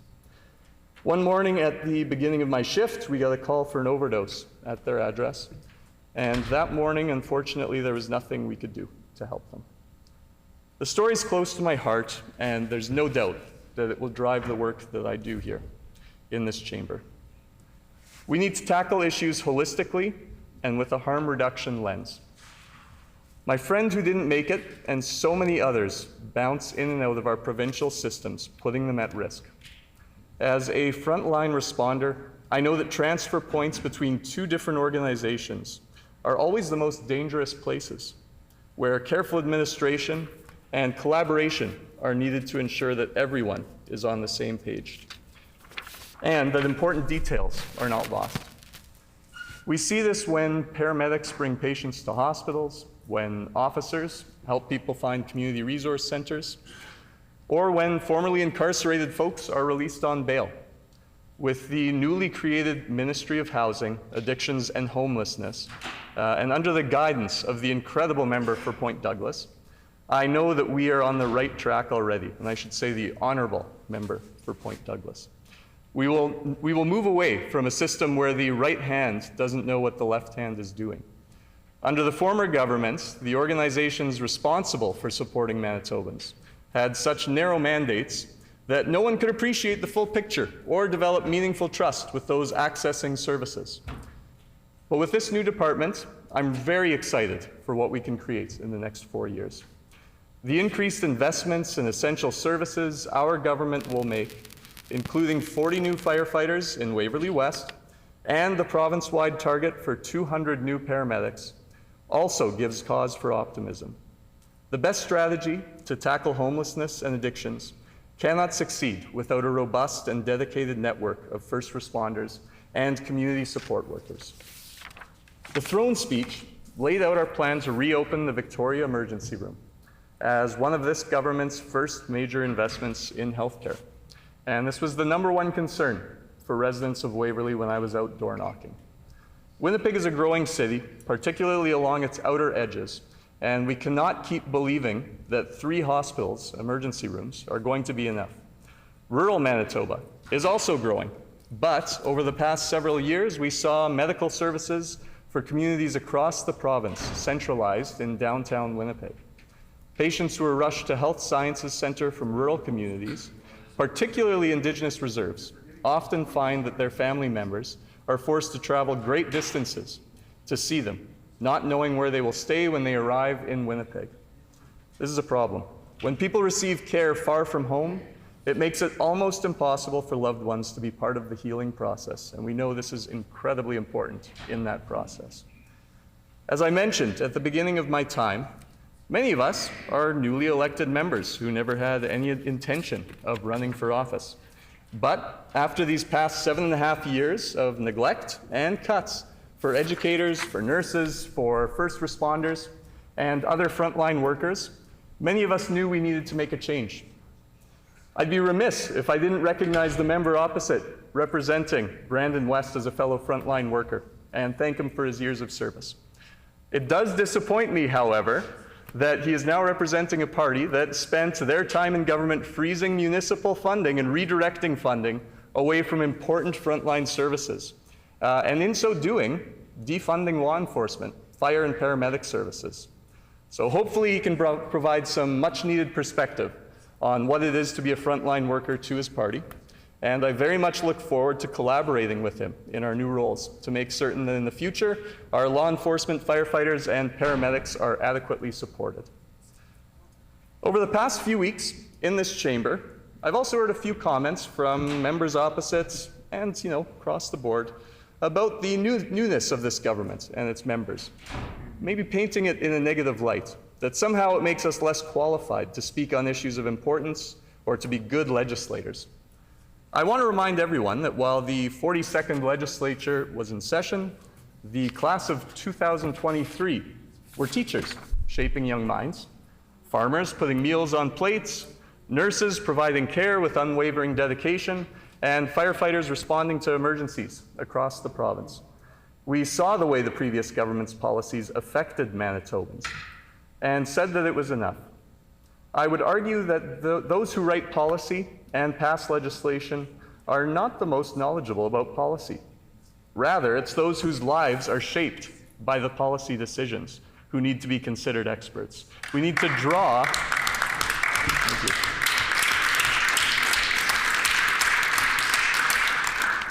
We need to draw on each other's strengths and experience to be the effective leaders Manitobans sent us here to be. So since this is my inaugural address, I'd like to wax philosophical for just a moment. I recently read David Robertson's The Theory of Crows, recommended to me by my father, who's sitting up in the gallery. A powerful story, and I'd like to pull a quote to conclude my address today. Regret covers everything. It's thick like fog. It's hard to see through. Your grandfather says that he doesn't regret anything because you can't change what happened. I don't know if I believe him. I think we all wish that we could go back and do at least one thing over again. In life, we sometimes find ourselves navigating through that thick fog of regret, decisions made that cast shadows on our path forward. These words resonate with the universal truth that in our pursuits as people, and specifically in this moment, in this space, as members of government, we're bound to make choices that we may later recognize to be wrong. It speaks to the acceptance of our fallibility and the inevitability of past decisions. It's a call to confront regret with grace and acknowledge that as individuals and as a society, we're not immune to missteps. I say this to members on all sides of the chamber. It's also important to recognize the vulnerability in this acknowledgement. This shared yearning for second chances emphasizes our collective humanity. It encourages a humility that appreciates the imperfections in our political narrative and fosters a spirit of learning and understanding. As we work our way through the political landscape, I'd encourage us all to carry with us the humility to learn from our regrets, to embrace the lessons they offer, and to build a more compassionate and empathetic future. In acknowledging our shared fallibility, we open the door to a brand of politics that values growth, understanding, and the collective wisdom found in those choices that we make.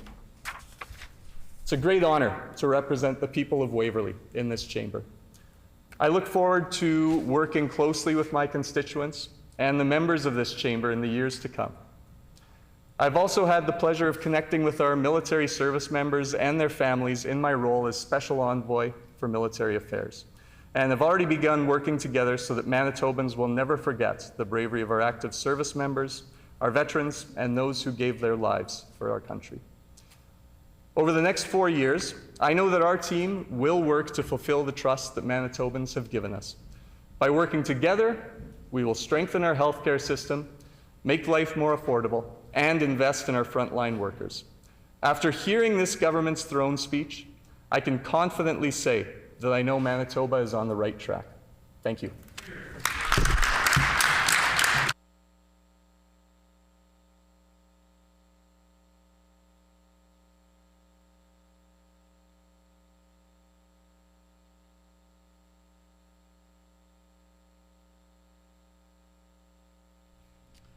The honourable member for Interlake-Gimli. Nope, sorry, I apologize. The honourable member for Brandon West.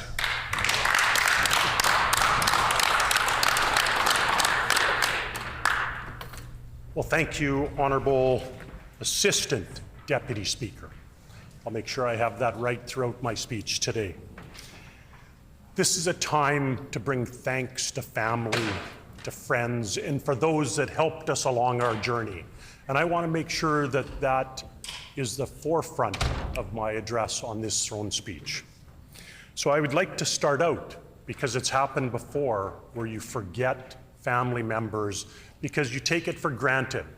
They are there with us every single day, every step of the way when we take on endeavors such as this. So for myself, I would like to thank my wife, Charlene, for always supporting me. And Charlene, thank you for being there, for making sure that the home fires are burning when I'm out working and doing what is required to support our family. And I appreciate that every single day I know that you're behind me. My wife and I have been together for 37 years, and together we have 2 children, 4 grandchildren, 4 granddaughters, 4 beautiful granddaughters, and 1 grandson on the way to join us in the new year.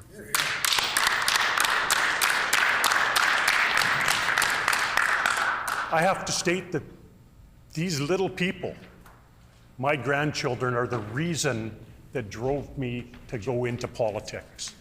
I want to make a brighter future for them, a future that they can hold in Manitoba, where they can reside here with great jobs.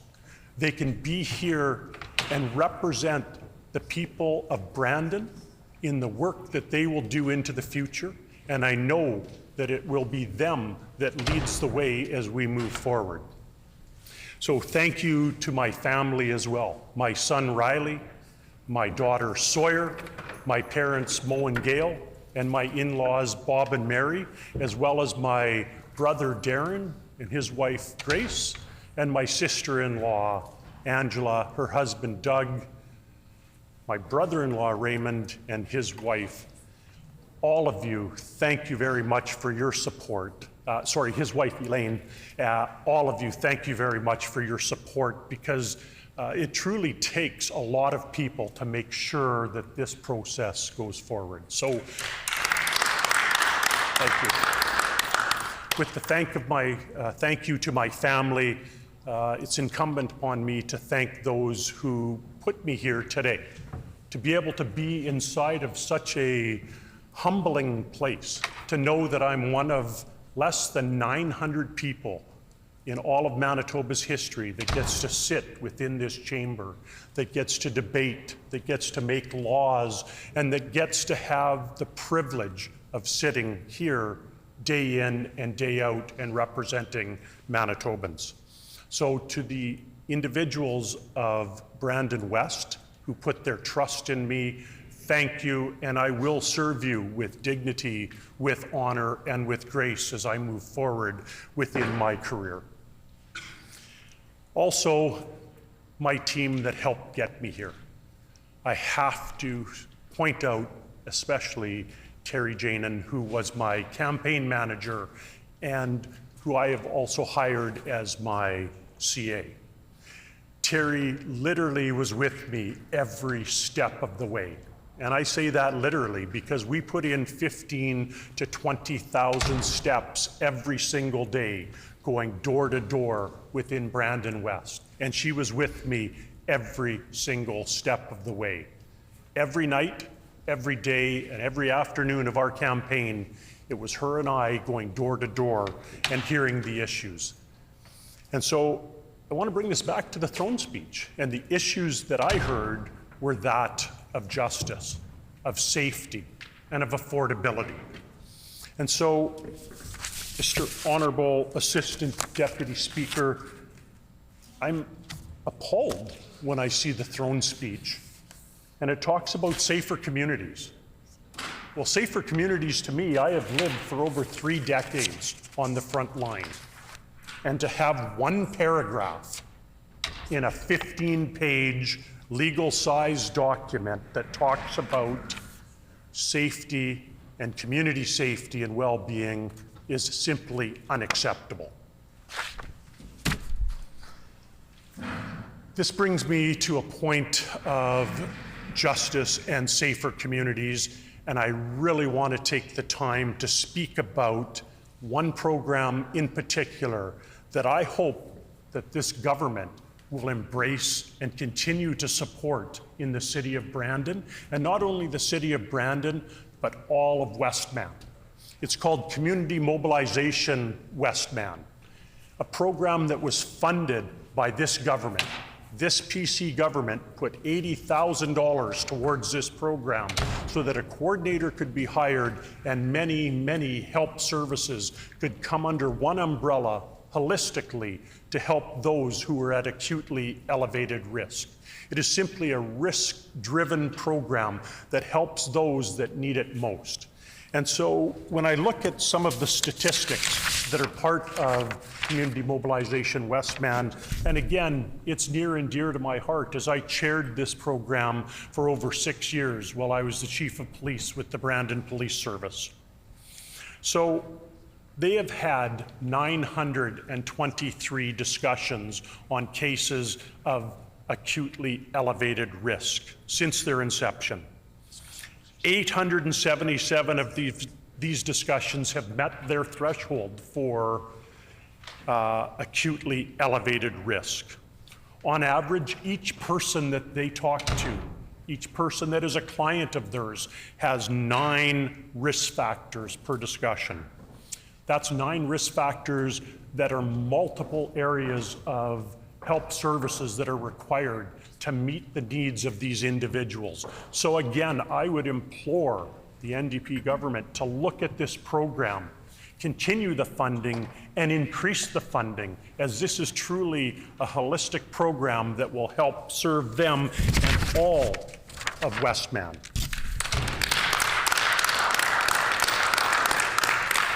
Again, I am very passionate about this program. 21,000 square kilometers worth of area that they serve and 110,000 individuals. It is not Brandon, it is not one specific area. It goes all the way up to Swan River, it goes down to the border, the American border, it goes to the Saskatchewan-Manitoba border, and all the way to Portage. This is a massive area that is taking care of this area, and I'm extremely proud of the work that is done. So I'll just do a shout out to some of the people that are there.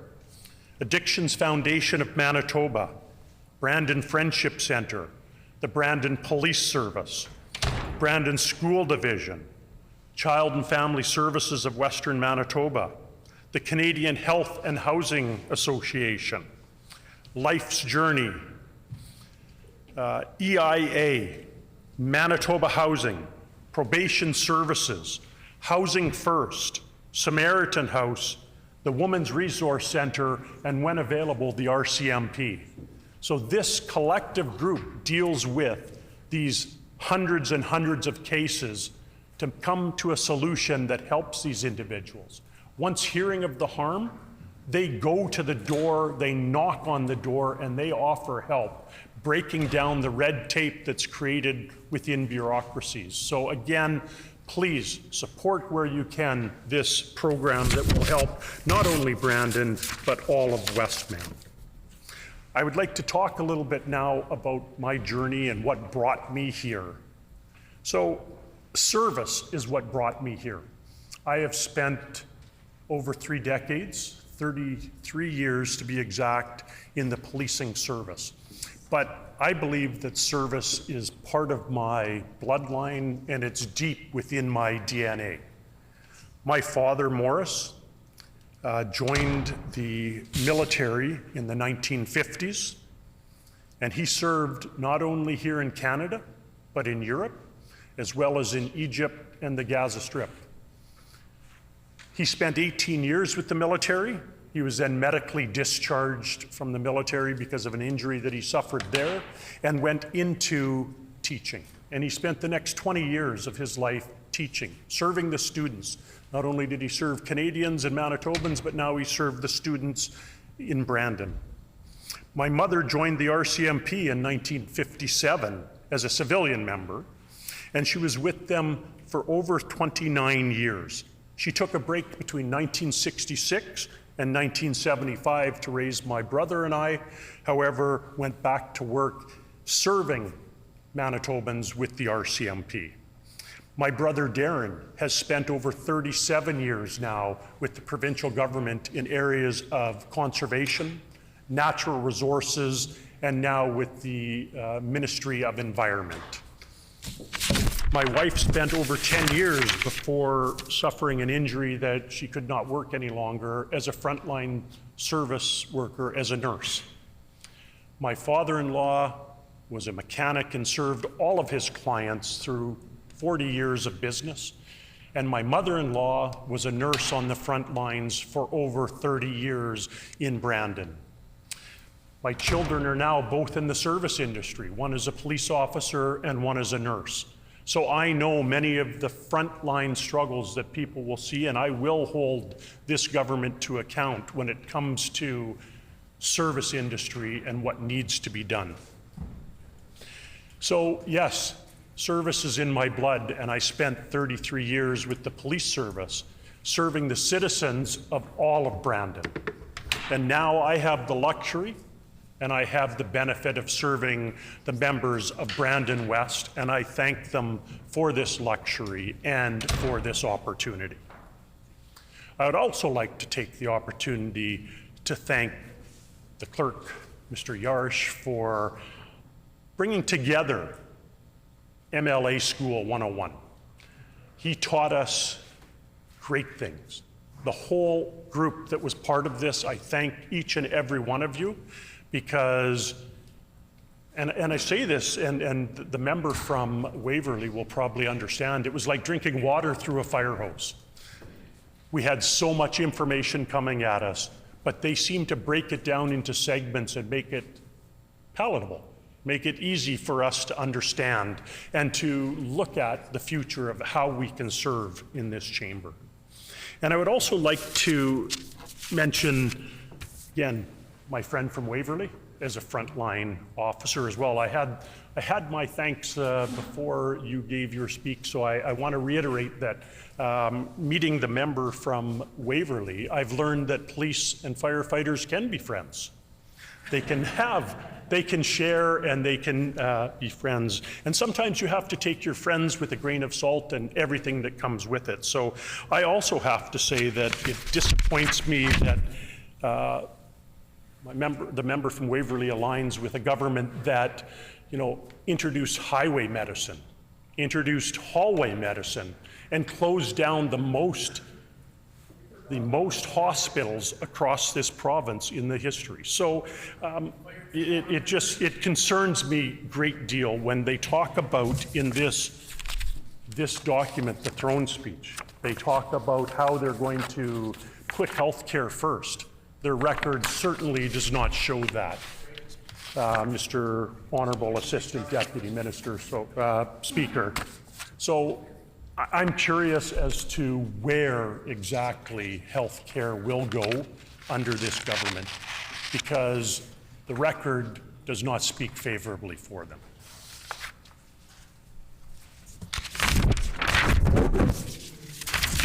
So I would like to take the opportunity, again, to reiterate, why am I doing this?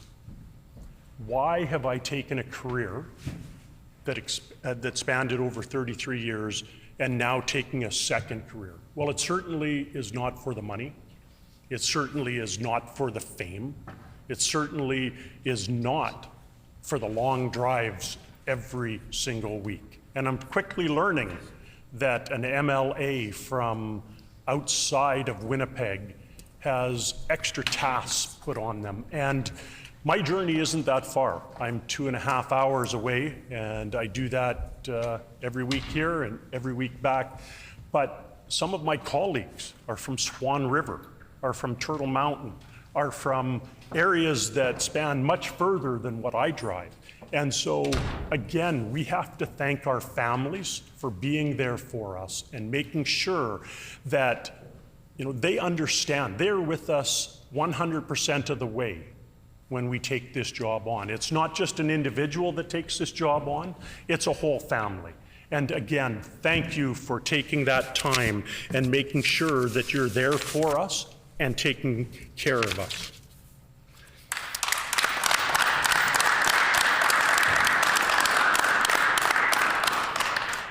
And lastly, I'd like to talk about mentorship, because I think mentorship is very, very important. And in order to get anywhere in careers and move forward in your life, you need people to look up to. And I have many, many, including my family, that I've looked up to for the years. However, I would like to talk about a couple of people that really had significant impact on me during my career and while I was learning the journey through the police service.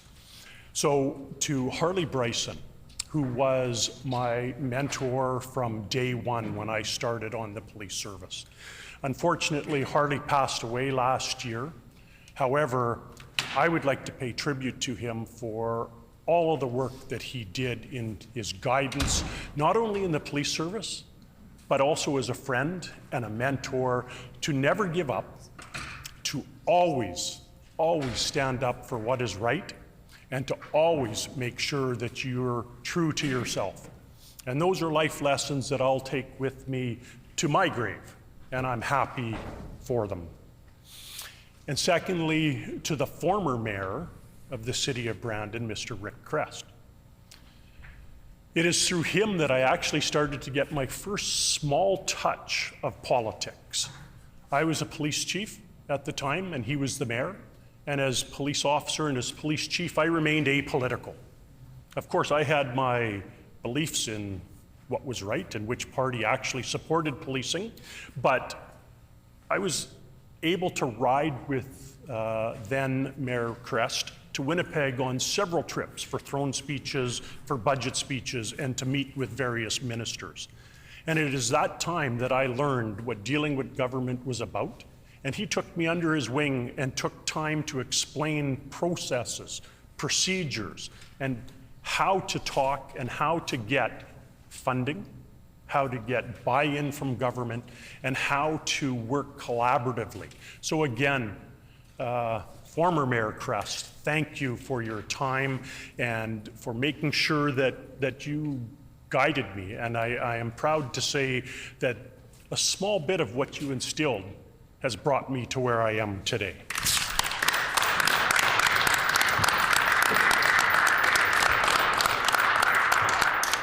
And lastly, I was very honored to be part of the City of Brandon's leadership team and understanding municipal politics and the need for funding from governments in order for municipalities to thrive. So again, when I look at this document, the throne speech, there is very little mention about what they're going to do, what the NDP are going to do with municipalities.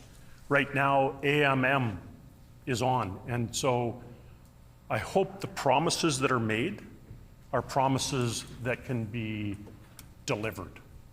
There is nothing worse than having shallow promises that you don't deliver on. And so again, to my family, to my friends, to my constituents, and to everybody that helped bring me here today, thank you, and I look forward to many years in this chamber.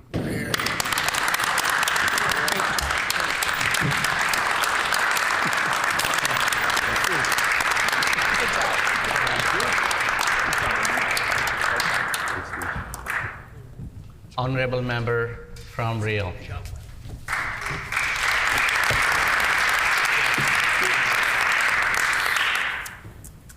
Thank you, Honorable Assistant Deputy Speaker. I'm deeply humbled to have the opportunity to address this assembly today. Being the newly elected representative for my community, for the thousands of families that call Riel home, is something that I take very seriously.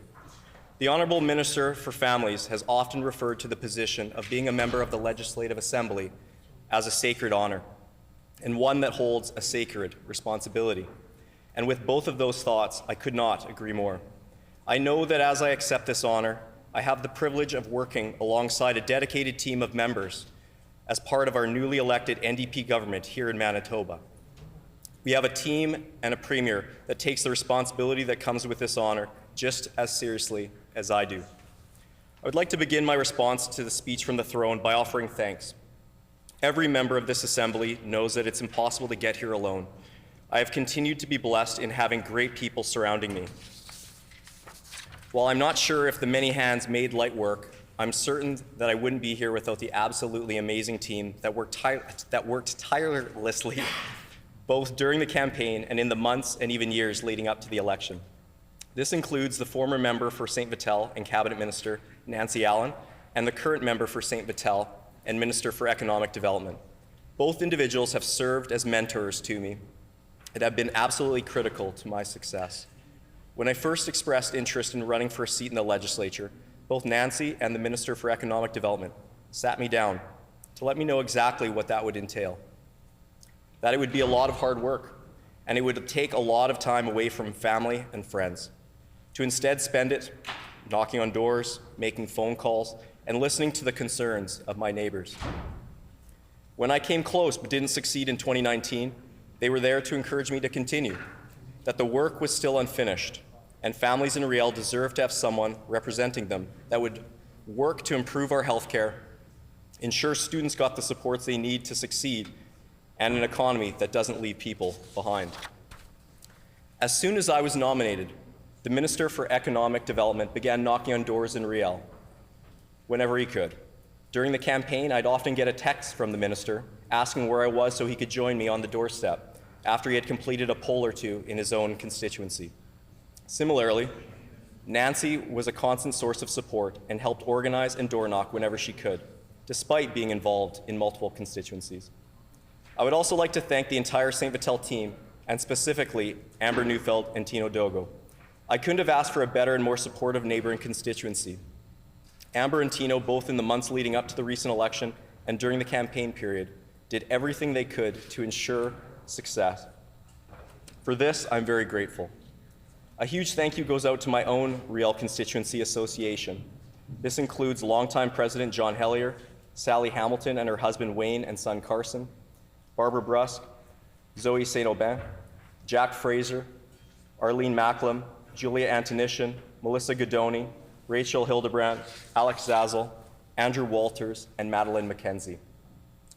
This team of dedicated and caring folks have supported me for the past 4.5 years and are some of the best people that you can find. They are only interested in making our community better. To ensure I was elected, they worked day and night for years, fundraising, making phone calls, knocking on doors, dropping leaflets, and putting up signs. Their commitment to our project and their belief in me is something that I cherish. After I came up short in the 2019 election, I had a member suggest, in a kind way, that perhaps I should consider running in another constituency since Rochelle Squires was such a formidable opponent. My executive's faith, however, never wavered. Instead, they encouraged, believed, and worked to ensure that I'd have this opportunity. Thank you to my parents, Neil and Joyce, who all, while not officially on my executive, have supported me in every possible way over the last 5 years, including fundraising, door knocking, and being the absolute best sign crew ever during the campaign. I'd also like to thank my campaign team, Riley Shannon, Julius Chester, and Elias Asefa. There are not enough superlatives around for these 3 individuals. They did a remarkable job and quite simply made my job as candidate very easy. These incredibly talented and thoughtful folks plotted strategy, organized volunteers, and ensured that I could focus on simply speaking to constituents. They worked 12-plus-hour days for months, and I feel incredibly grateful for their dedication, hard work, and most importantly, for me being able to call them friends. Additionally, I'd like to thank the former member for Riel, Doreen Doddick. Doreen has been a key supporter for the past 5 years and has offered words of wisdom and encouragement when I needed them most. I look forward to working hard every day to try to fill her shoes and conduct myself in a way that would make her proud. Finally, I'd like to thank my predecessor, Rochelle Squires. Rochelle and I didn't agree on political issues. In fact, I'm sure that if we discussed most topics, healthcare, education, delivery of services, affordability, we would approach each very differently. Rochelle and I did, however, have a cordial relationship. She was someone that always advocated strongly for Riel and was respectful in never making politics personal. Additionally, I appreciate that Rochelle, no longer constrained by politics, has criticized the hurtful and divisive rhetoric that the PC party used during the campaign. So how did I get here? Well, serving in government is something that I've considered for as long as I can remember. While most of my childhood friends grew up dreaming of playing in the NHL or perhaps starring in a movie, I would often think of what it would be like to be the Prime Minister of Canada or the Premier of Manitoba. This desire has never been about power or position. Rather, it's always been and remains about making a difference for people, putting forward legislation and policies that have a positive impact on people's lives. Growing up, I remember politics regularly being discussed around the dinner table. These discussions, which often centered on what we saw on the evening news, had a profound impact on my outlook. I learned early on from my parents to not only look out for my own self-interest, but instead to consider the implication for others, for those in our community, and for those that perhaps may be from more distant places. Fundamentally, I believe that there is good in the world and that it is the government's job to bring people together, to put in place the conditions so people and the different sectors that make up Manitoba can see past their differences to find common ground. Both of my parents were immigrants. My mom was born in Taiwan, and my dad was born in Britain. And also, like so many immigrants and new Canadians, my parents are proud of where they come from, and even more proud to be Canadian. They met in a high school in the unlikely spot of Brandon, Manitoba, halfway around the world from where they were born. My mom came to Canada not being able to speak English. She overcame that barrier and put herself through school to become a nurse. My dad got a degree at the University of Winnipeg and Red River College before working at Canada Post as a letter carrier and proud Cup W member for 32 years. When nursing became too much under Gary Filmon and the PCs, and my mom had to leave her career, my dad became the sole income earner in supporting our family. A situation that far too many healthcare workers and their families in our province can relate to after the past PC government. Times were tough. We endured strikes as a family and had difficult discussions on how we were going to get by. It is these experiences that clearly define my belief that there isn't a hierarchy of jobs or careers. While I'm incredibly proud of being a member of this assembly, I believe that all people contribute to making our community. Despite these setbacks, my parents put my sister Aileen and myself through university and sacrificed so that we would have as many opportunities as possible. While we may not have had a ton of money growing up, we had a family that loved and supported each other. Through the many struggles, I never once heard my parents complain of their sacrifices. Rather, they continued to instill the virtue of a high work ethic, the need to look out for others, and the importance of a good education. Quite simply, they embodied a spirit that so many Manitobans hold, a desire for better for their children and for all future generations to come. The desire to work with young people and contribute to shaping their future led me to becoming a teacher. It is a career that I held for 2 decades and found extremely rewarding. It is also significant for another reason. The University of Manitoba Faculty of Education is where I met my incredible wife, Michelle. While it was her incredible smile and curly hair that drew me to her initially, it is her kindness and fierce advocacy for others that made me fall in love with her. After graduating from the Faculty of Education, we both taught at Garden Valley Collegiate in Winkler, which I followed her out there when she received a job offer. After we married following the school year, we moved back to Winnipeg. Luckily, I was hired by the Louis Riel School Division, a division where I always felt the senior leadership and school trustees did their best to put students first and to support teachers and educational assistants. I began at Victor Major School, a highly diverse school with students and families that often needed extra support. It is here that I saw firsthand how important nutrition programs are in ensuring kids have their basic needs met so that they can learn. And in case the members opposite don't know, hungry kids can't learn. Victor Major School also demonstrated how smaller elementary class sizes are so important to making sure teachers and educational assistants are able to work more one-on-one with students. While politics was always something I was interested in, it was teaching at Victor Major School that rekindled my desire to run in politics. I began doing the work to better prepare myself, a journey that included getting a Master of Arts degree from the University of Manitoba in political studies with a focus on Canadian government and public administration, as well as a public leadership credential from the Harvard Kennedy School of Government. After completing my master's, I transferred schools and began working at Glen Lawn Collegiate, teaching English and history.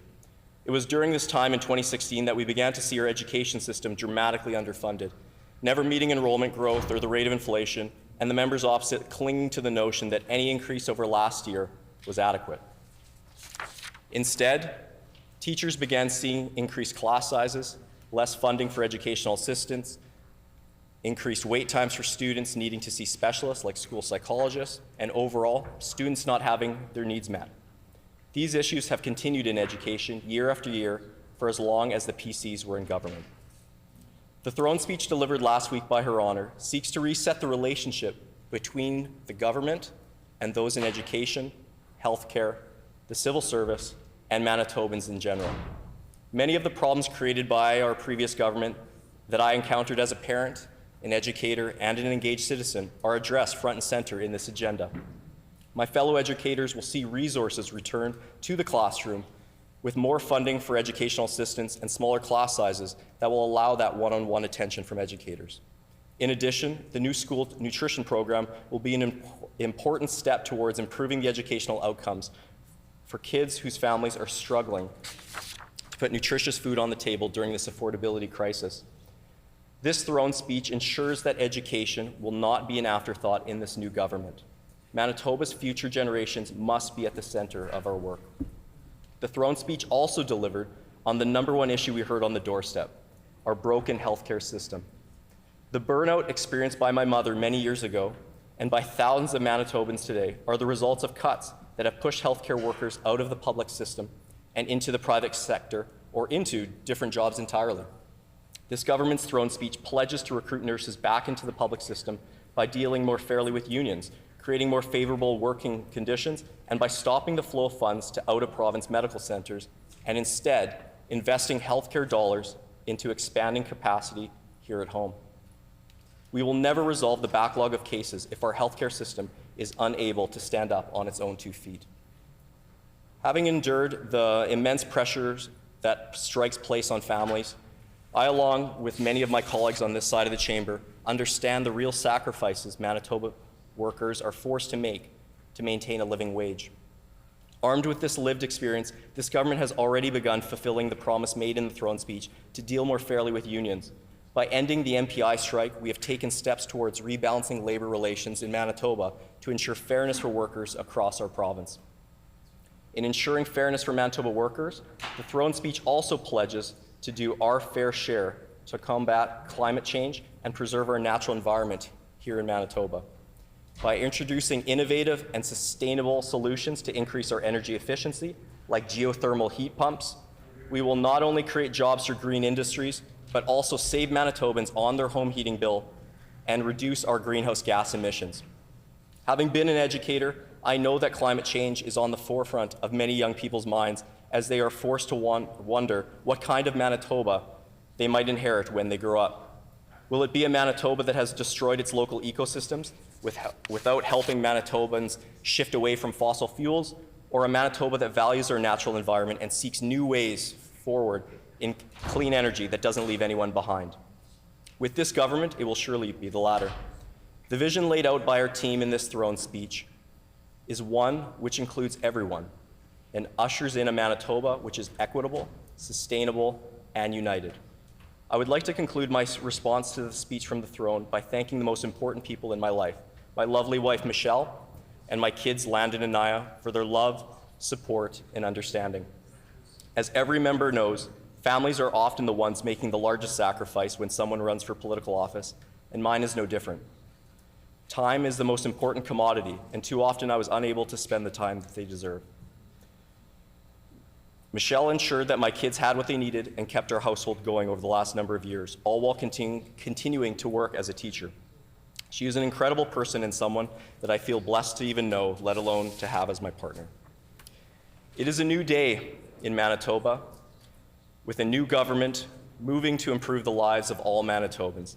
I'm eternally grateful and humbled to serve the people of Riel, and I promise to work hard and with integrity. Thank you, Honorable Assistant Deputy Speaker.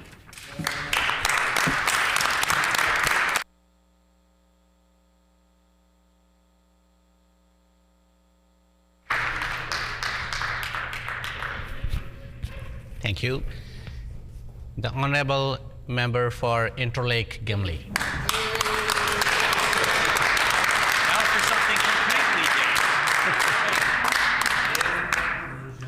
Thank you, Honourable Assistant Deputy Speaker. I want to start off by talking a little bit about my constituency before I get into the nuts and bolts of this throne speech. And it's my beautiful constituency and home of Interlake-Gimli that may be the most aptly named constituency in the entire province, nestled between two lakes, and they're two of Canada's largest lakes, I might add. Life begins on the shores of Lake Winnipeg and Lake Manitoba, where fishing is not merely a trade, but it's actually a way of life. Interlake-Gimli, with its abundant water resources, stands as a testament to the deep connection of our community that has with the lakes and its surrounding waterways. Whether it's the rhythmic casting of nets or the quiet reflection of a solitary angler, fishing is the heartbeat of our lakeside communities. In this region, fishing isn't just a livelihood, it's a cultural tradition passed down through generations. Families, friends, and neighbors gathered, casting lines into the water that cradle the stories of our past. From the annual fish icing tournaments to the bustling summer seasons, fishing defines the ebb and flow of life in the Interlake-Gimli constituency. Venturing deeper into the rugged landscapes that define our constituency, trapping emerges as a time-honored practice, and it's reflective of our intimate connection with nature.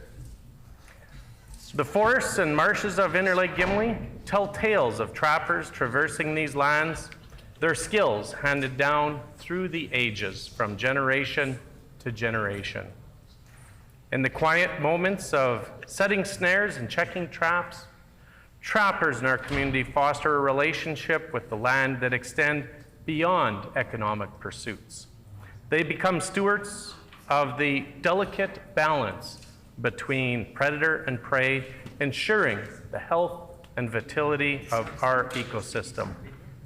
As we navigate the challenges of our modern world, it is essential to recognize and preserve this bond between man and nature that trapping embodies. Transitioning to the vast fields and fertile plains that characterize our constituency, agriculture emerges as the backbone of Interlake-Gimli's economy. The rolling acres of crops bear witness to the hard work and dedication of our farmers. Agriculture isn't merely about cultivating the land, it's about nourishing our communities, our province, and the world. Hear, hear. Well In Interlake-Gimli, agriculture is a testament to the resilience of our people. Through the unpredictable weather patterns and shifting seasons, our farmers persist, ensuring that the bounty of the land sustains not only their families, but the broader community. As we celebrate the harvest, let us remember the hands that toil the soil and the importance of supporting our local farms.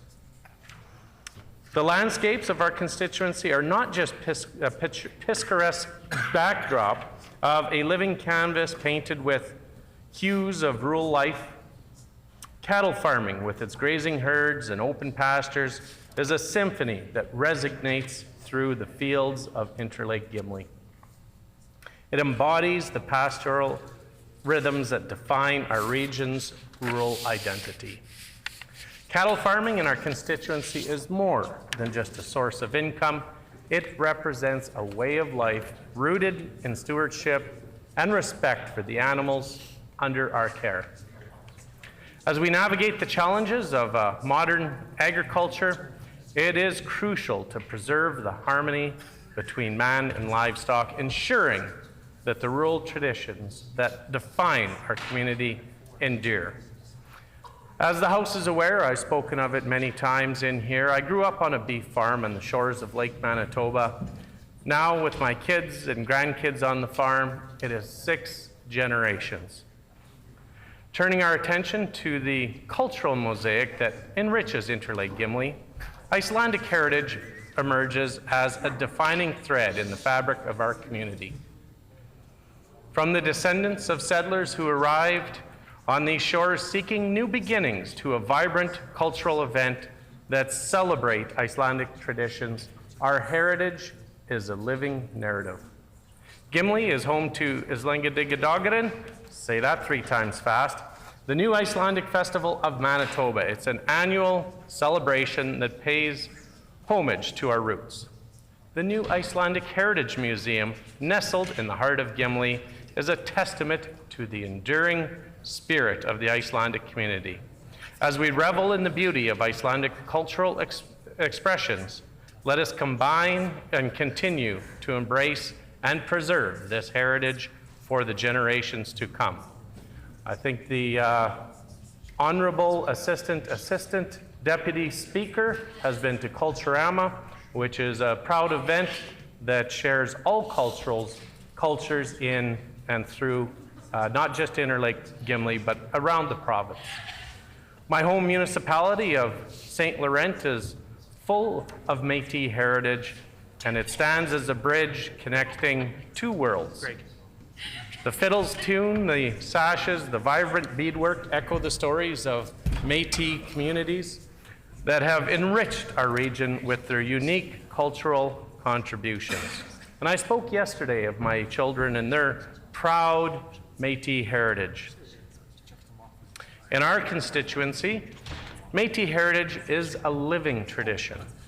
From the gatherings that celebrate Métis cultural to the artistic expressions that adorn our community, the Métis legacy is a vibrant and integral part of Interlake-Gimli's identity.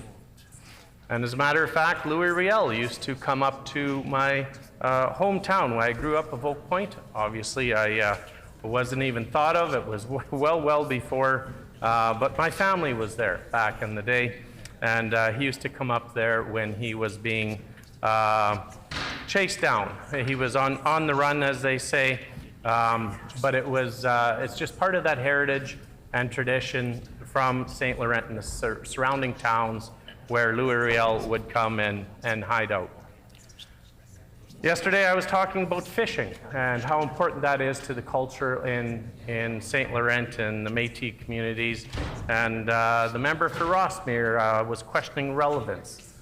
Fishing is part of the Métis heritage and will remain part for years and years to come. The Indigenous heritage of Manitoba in the Interlake region is a profound and enduring narrative etched into the very landscapes that shape its identity.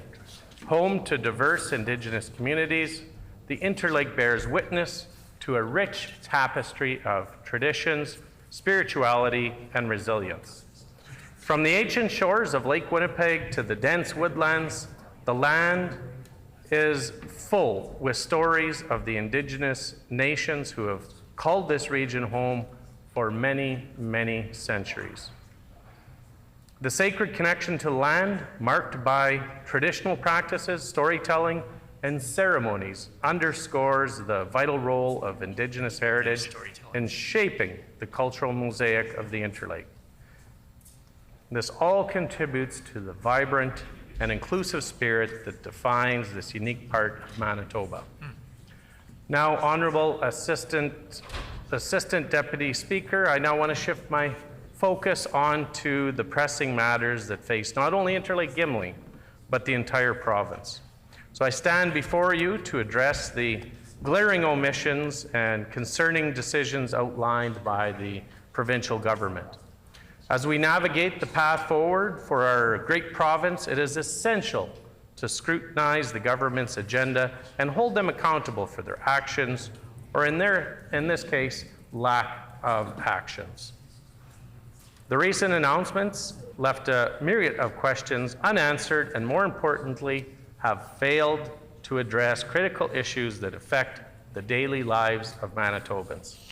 First and foremost, let us address the glaring omission of the government's agenda, the failure to outline a comprehensive plan on how the provincial government intends to make life more affordable for Manitobans to make ends meet. Affordability is not a luxury, it is a necessity. The omission of a long-term plan to ease the financial burden of our citizens raises concerns about our government's commitment to the welfare of ordinary Manitobans. Furthermore, the government's disregard for small businesses is disheartening. Small businesses are the backbone of our economy, and yet the throne speech failed to offer any tax relief or support measures for these entities facing unprecedented challenges. Their omission in this critical juncture of economic recovery is a missed opportunity to stimulate growth, innovation, and employment across this province. The commitment to make Manitoba a maritime province is ambitious, but what is disconcerting is the lack of commitment to fighting for the same carbon tax exemptions afforded to such provinces. As we aim for sustainability and economic growth, it is crucial to address the potential impact of increased taxes on industries and individuals alike. Equally troubling is the abandonment of plans to build new schools, a crucial aspect of accommodating the growing student population in the K-12 system. Our children deserve access to quality education, and the neglect of this essential component raises questions about the government's dedication to investing into our future generations. Similarly, the abandonment of plans to deliver over 23,000 childcare spaces is a blow to families in Manitoba. Affordable and accessible childcare is not only a matter of economic necessity, but also a tool for empowering families and promoting gender equity. This missed opportunity underscores a lack of vision for the holistic development of our province. The neglect to detail specific measures for the recruitment and retention of educators is deeply concerning.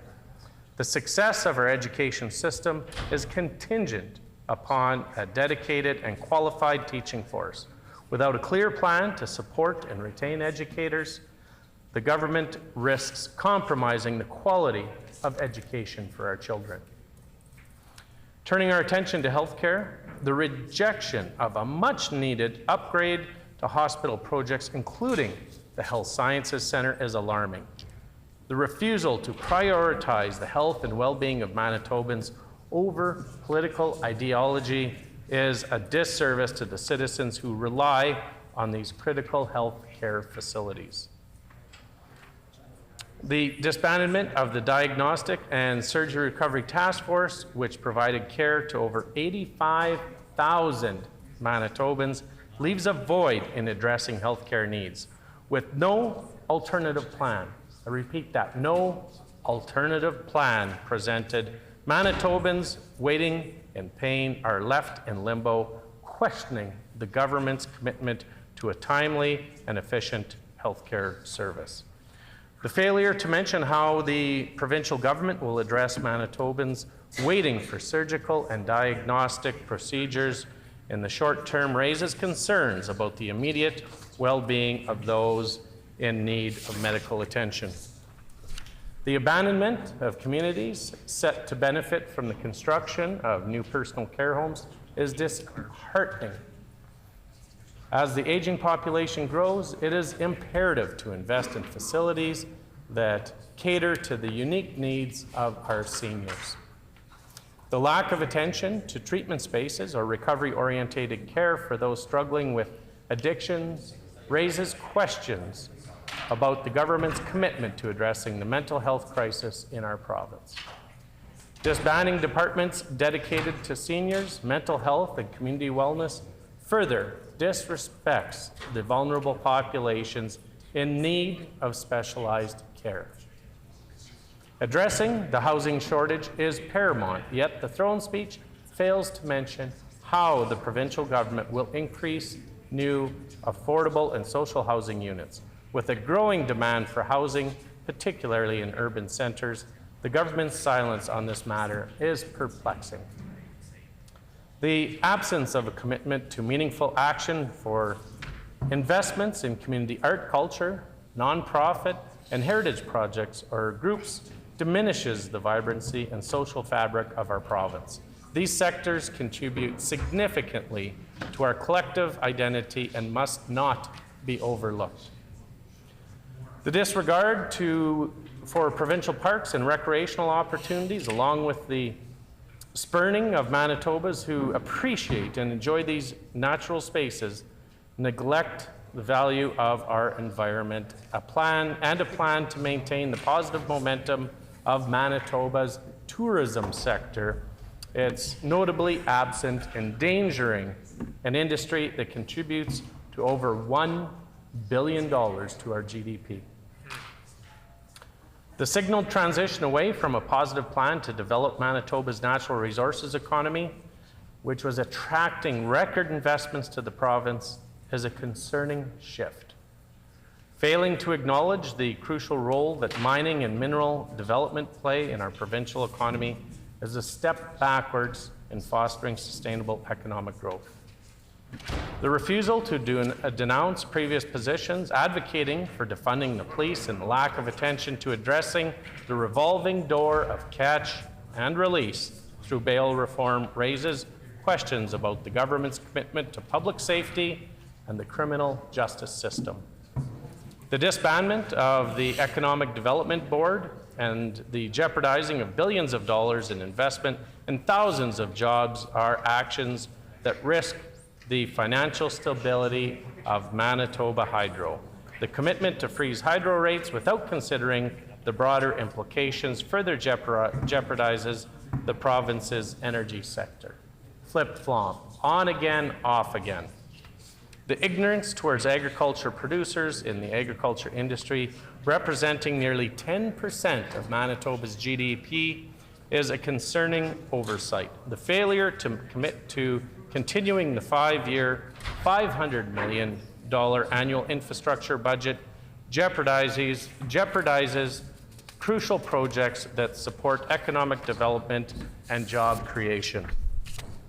The throne speech presented by the provincial government raises numerous concerns and leaves Manitobans with more questions than answers.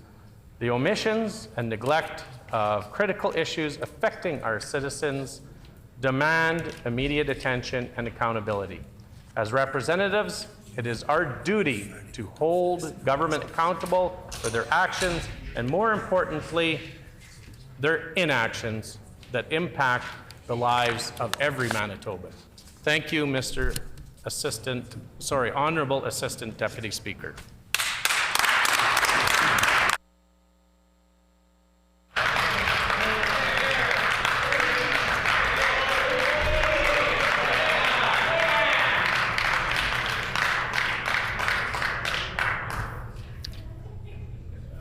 Before I recognize the next member, I wanted to humbly say that this is probably for the first time that a turbaned member has been in this chair briefly. So I'm so thankful for that.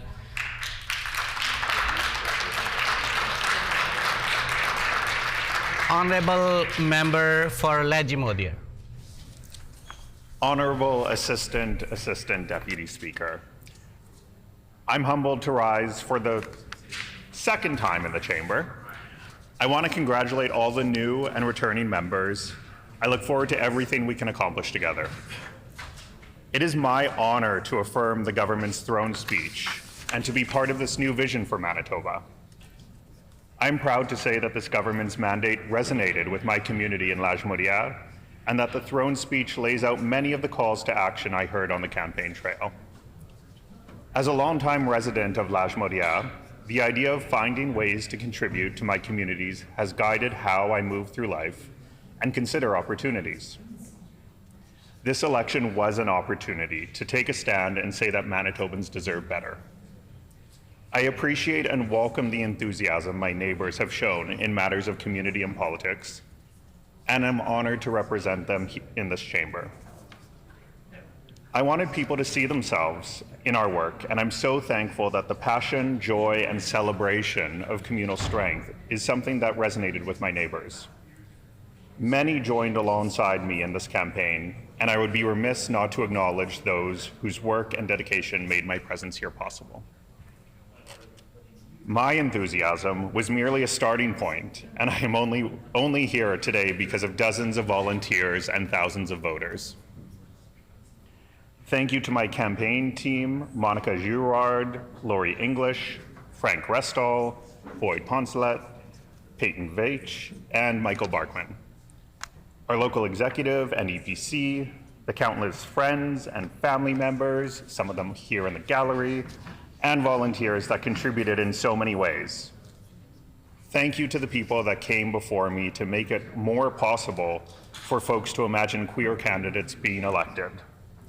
Members from Wolseley and Union Station, Jim Rondo, and Jennifer Howard. Thank you to my wonderful friends and mentors, Nancy Allen, Leah Gazan, and the members for Point Douglas and Notre Dame. And to my family, your support felt limitless and truly carried me over the finish line. Thank you to my grandparents, Luciana and Paul, my dad, Kevin, and my brother, Michael, who both flew in to help on the campaign, my mom, Nadine, who became a door-knocking superstar, both in endurance and skill, and to my husband, Andrew, who, without hesitation, joined me on this journey and continues to show up for me in so many ways as I find my feet in this space I have the privilege to work in. All of these people cumulatively led to our campaign being successful by any metric, while at the same time supporting me during an exciting and at times vulnerable period of time. Looking back at my elementary and secondary school years, I was acting on and thinking about ideas of equity, justice, and fairness before I had language to put to it. Whether it was sharing snow forts in elementary school, disciplinary actions in high school, or student protests, student voice and a genuine seat at the table was always something I was seeking and asking for. I saw that people's firsthand lived experience was valuable in decision making. I'm fortunate to have had adults in my life that cared and took interest in my preoccupations. I'm thankful to Madame Roy at Collège Bellevaux, who tapped me on the shoulder and sent me to a student activist conference in my grade 12 year. That opportunity likely sent me down the path I'm on today. I spent much of my undergrad engaged with student unions and the student movement, whether it was advocating for better access to post-secondary studies, reduced transit fares, extending healthcare coverage to international students, or ensuring housing met the needs of students. I've always believed that education should be accessible and a true option for anyone to pursue. I'm thankful to share those student union experiences with many in our caucus. My student organizing prepared me for my years on the board of the Social Planning Council of Winnipeg. Eventually taking on the role of president, I grew to and continue to appreciate and interrogate how our government systems often harm people and families. Equally, I appreciate how I saw networks of nonprofit leaders come together across sectors to propose solutions to some of our province's most entrenched structural failures. I look forward to being part of a government that works beyond a 4-year election cycle, one that is willing to make those investments that plant seeds that will bloom over many generations, and is willing to tackle those structural realities that so often lead to band-aid policy responses we label as solutions. In joining the campaign as a candidate, I made the conscious decision to run as an unapologetic gay man that would celebrate difference, queerness, and ensure there was space for everyone who wanted to join us. My job was to enthusiastically invite everyone in, to push against the boundaries of what a campaign could be and what it could look and feel like. I made the choice to trust the constituents in Leim-Modia that they would see the value in the joy, hope, and vision our team would ultimately bring to the campaign trail. I hold close to my heart the enthusiastic nurse I met on the doorstep who was raised by 2 moms, and the countless parents who shared that they want a world where their queer and trans family and community members are cared for, celebrated, and thrive.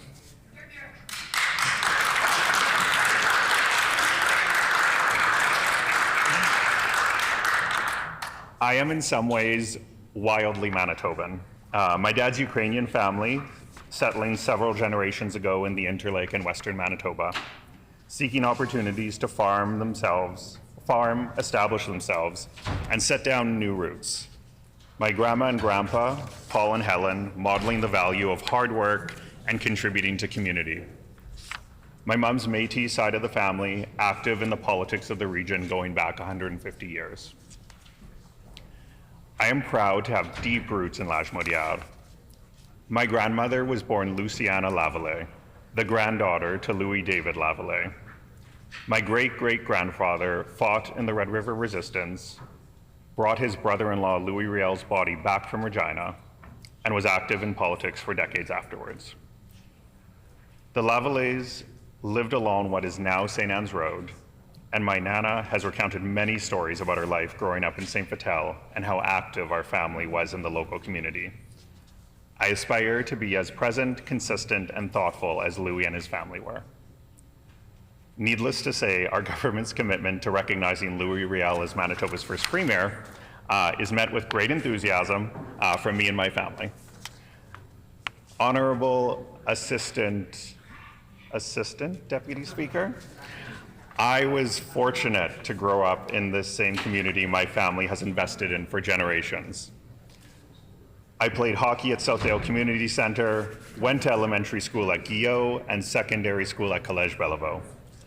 Had some of my first jobs at St. Vital Mall, and now live in Island Lakes with my husband Andrew and our tiny dog Richie. My parents, like so many families, sacrificed and did everything possible to make sure me and my brother had every opportunity to succeed. With me in this chamber and my brother practicing law, I don't want to speak for my parents, but I think they're content with where we've landed thus far. Honorable Speaker, Leim-Modia is a thriving and diverse multi-generational community, one which is growing. Growing communities call for more investments in our communal spaces and facilities, not less. Across the campaign trail, I heard from families that we need to expand our network of libraries, access to public transit, recreation centers, community living facilities, and resource centers. These places are the heart of our community, but have lacked support from this chamber over the past several years. Manitobans recognize that healthy communities have these services, and without them, the foundation for success and dignity is lacking. Authentically partnering with our municipal counterparts to expand programming and services for our communities will be critical over the next 4 years. I've worked in education for over a decade. My work at Seven Oaks School Division with Wayfinders, supporting high school students through mentorship opportunities and advocacy, has helped deepen my understanding of the complexity of people's lives and the role government systems and structures play in our experiences. While supporting youth in care transition to adulthood, I had a student tell me that if the government knew how he had to live, we would change things. Honorable Speaker, we are changing things, and it is my hope that less children end up in care, and those that do are provided the tools to navigate their life in a successful way. Success can look different for everyone, and we need to be open to celebrating different talents and milestones. I have learned so much from the youth that I've worked with, and I'm in awe of their insights and gifts. Someone's ability to be a meaningful member of our communities isn't limited by their ability to be employed full-time or be a consumer. Manitoba will be stronger when we value the elderly, disabled folks, youth, artists, and knowledge keepers. Our imagination has been limited and narrowed to what worlds we can build, and this is our opportunity, Honorable Speaker, to build a Manitoba that celebrates all of us. Contributing to Manitoba's success and strengthening our communities will take us all doing what we can. We need to be thoughtful about what we in this chamber invest our time and energy into, as we are creating the conditions for our community's successes and hard times. Youth and advocating for their opportunities is central to why I'm here today. Former students of mine showed up in different ways throughout the campaign, whether at community events, through supportive messages, or even volunteering with our team. It felt like a little nudge to assure me that I was on the right path. While door knocking, I had a group of young children follow me for blocks, asking what I was doing, sharing who they favored in the election, sometimes me, sometimes my opponent, and insisting that I advocate for more Pokemon when elected. This curiosity, sense of adventure, and confidence are traits we need to nurture and celebrate in young people. The education system is central to ensuring youth have opportunities and a good foundation from which to grow and share talents into adulthood. While not made lightly, the decision to put my name forward in this election felt necessary. It was my work supporting youth in the education system that led to this urgency to bring my advocacy to a different forum. Teachers and other educators have been entrusted with helping the next generation of Manitobans thrive, but struggle to support every student in the way they need. Youth live complicated lives, and whether they live in the care of CFS, are new to Canada, disabled, Indigenous, queer, or otherwise, it's our collective responsibility to ensure that they have the time, space, and resources to grow, learn, and succeed. I believe our throne speech moves the education system in the right direction as we seek to support those students, staff, and families within the system. Whether it's the Universal Nutrition Program or increased staff supports, these will make tangible impacts on the experiences students and families have within the education system. As an educator, I know the role schools play in feeding kids. Food insecurity is a very real reality for many Manitobans. Our government's Universal Nutrition Program for schools will make a meaningful impact on students' attendance and readiness to engage with learning in a real way. Universality removes any stigma to accessing this program. The act of breaking bread is the coming together that our province needs. Honorable Assistant Deputy Speaker, we've heard time and again that kids across the board need more support. Parents are struggling to find affordable extracurricular activities, childcare spaces, and nutritious foods that set up kids for learning and success. Expanding access to childcare is a necessity and long overdue, as most communities have years-long wait lists. Along with expanded access, we need to value the people working within early childhood education. Early childhood educators are vital in providing care and meaningful learning opportunities for young people. On the doorstep, the care sector often came up as an important value that Leim-Modia constituents and I both share. Most people either work, live with, or know someone who works in a profession that focuses on the care of others. Healthcare workers, disability support workers, early childhood educators, and many frontline nonprofit staff are contributing in important ways to our province, are experts in their field, and have skills we need to nurture as we strive for a more welcoming and equitable Manitoba. I am a proud lifelong learner, and when I decided to go back to school for my master's in public administration, my experiences in the education and in the nonprofit world served me well.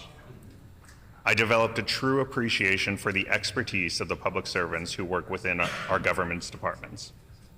The commitment and care put into the work of public service needs to be respected, and it's most effective when met with a government willing to listen. Honorable Assistant Deputy Speaker, I am over the moon that we are a government that trusts experts, values science, and is willing to make policy decisions informed by qualified professionals across disciplines and experiences. Honorable Speaker, whether we're talking about childcare, education, or healthcare, we need to design systems that center people's dignity. Efficient systems that overlook Manitobans' dignity and self-determination are worth nothing. And when we tread on the dignity of some Manitobans, we tread on the dignity of all. Home care is a public service that ignited passionate conversations on the doorstep, across generations, gender, race, and socioeconomic status. Leim-Modia residents and Manitobans more broadly lose when our community members are unable to age in place due to insufficient home care supports. Seniors deserve to have the choice to age in the community they've invested in. Kids deserve the chance to grow up alongside their grandparents, elders, and other relatives who have valuable knowledge to share with the next generation of Manitobans.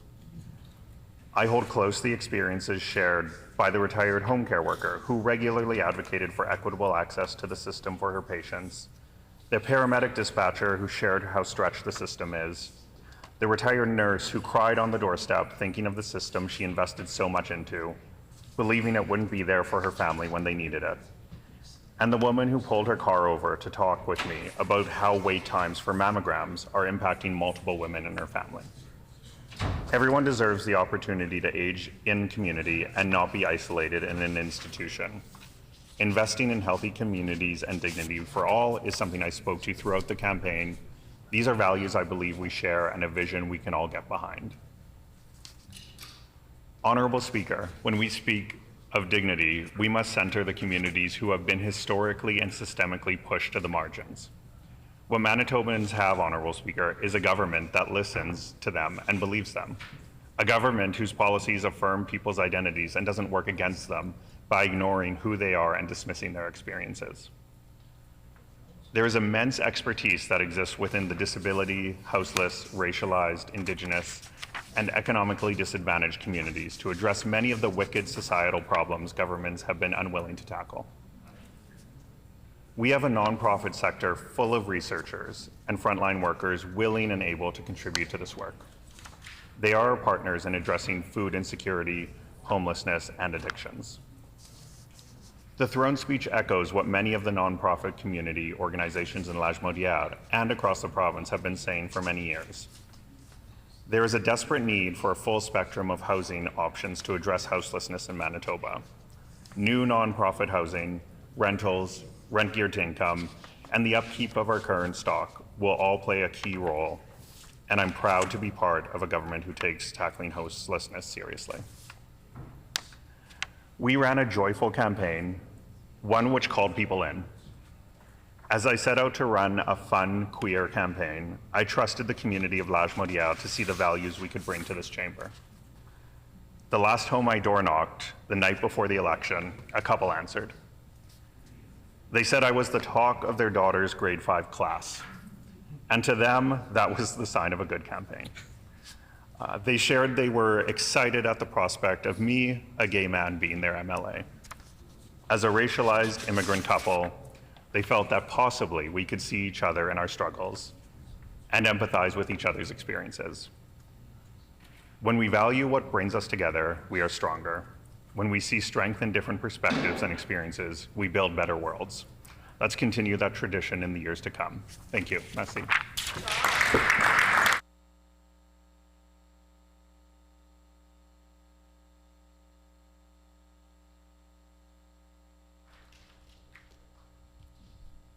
Honorable member for Riding Mountain. Yes!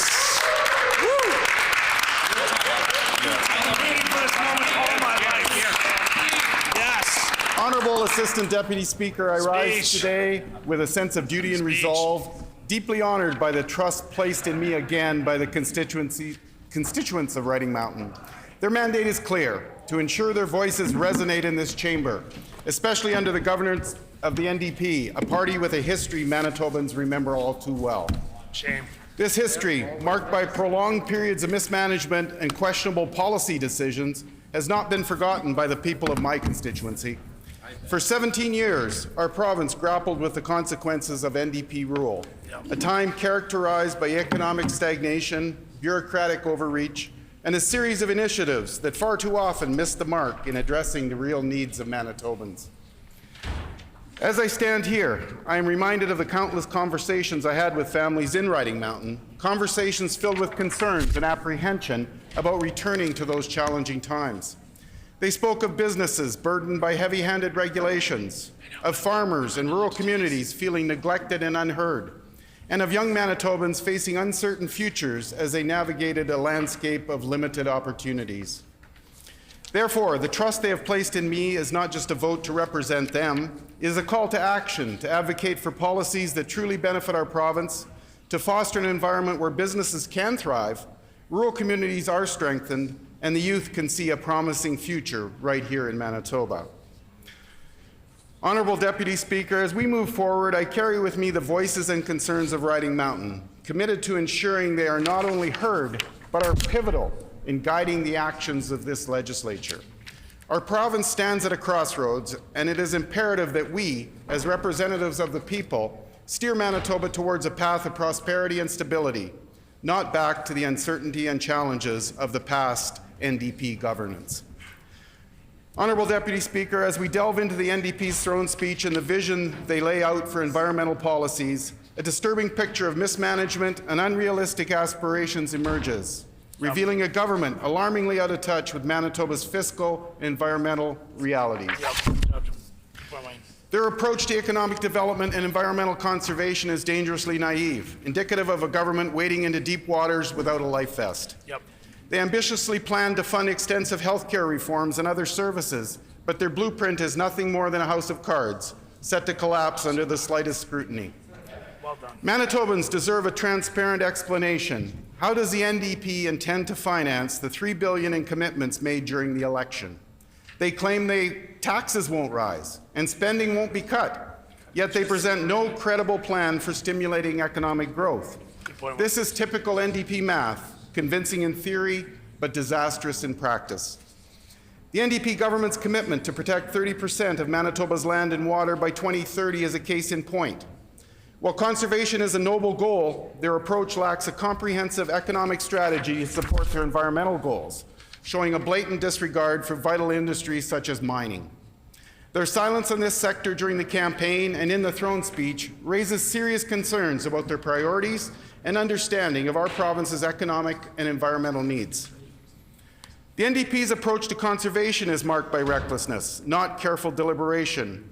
Their ideology-driven strategy risks sealing off vast areas of our province without proper consultation with mining prospectors, forestry operators, First Nations, and other stakeholders, ignoring the potential economic benefits these lands could offer to nearby communities.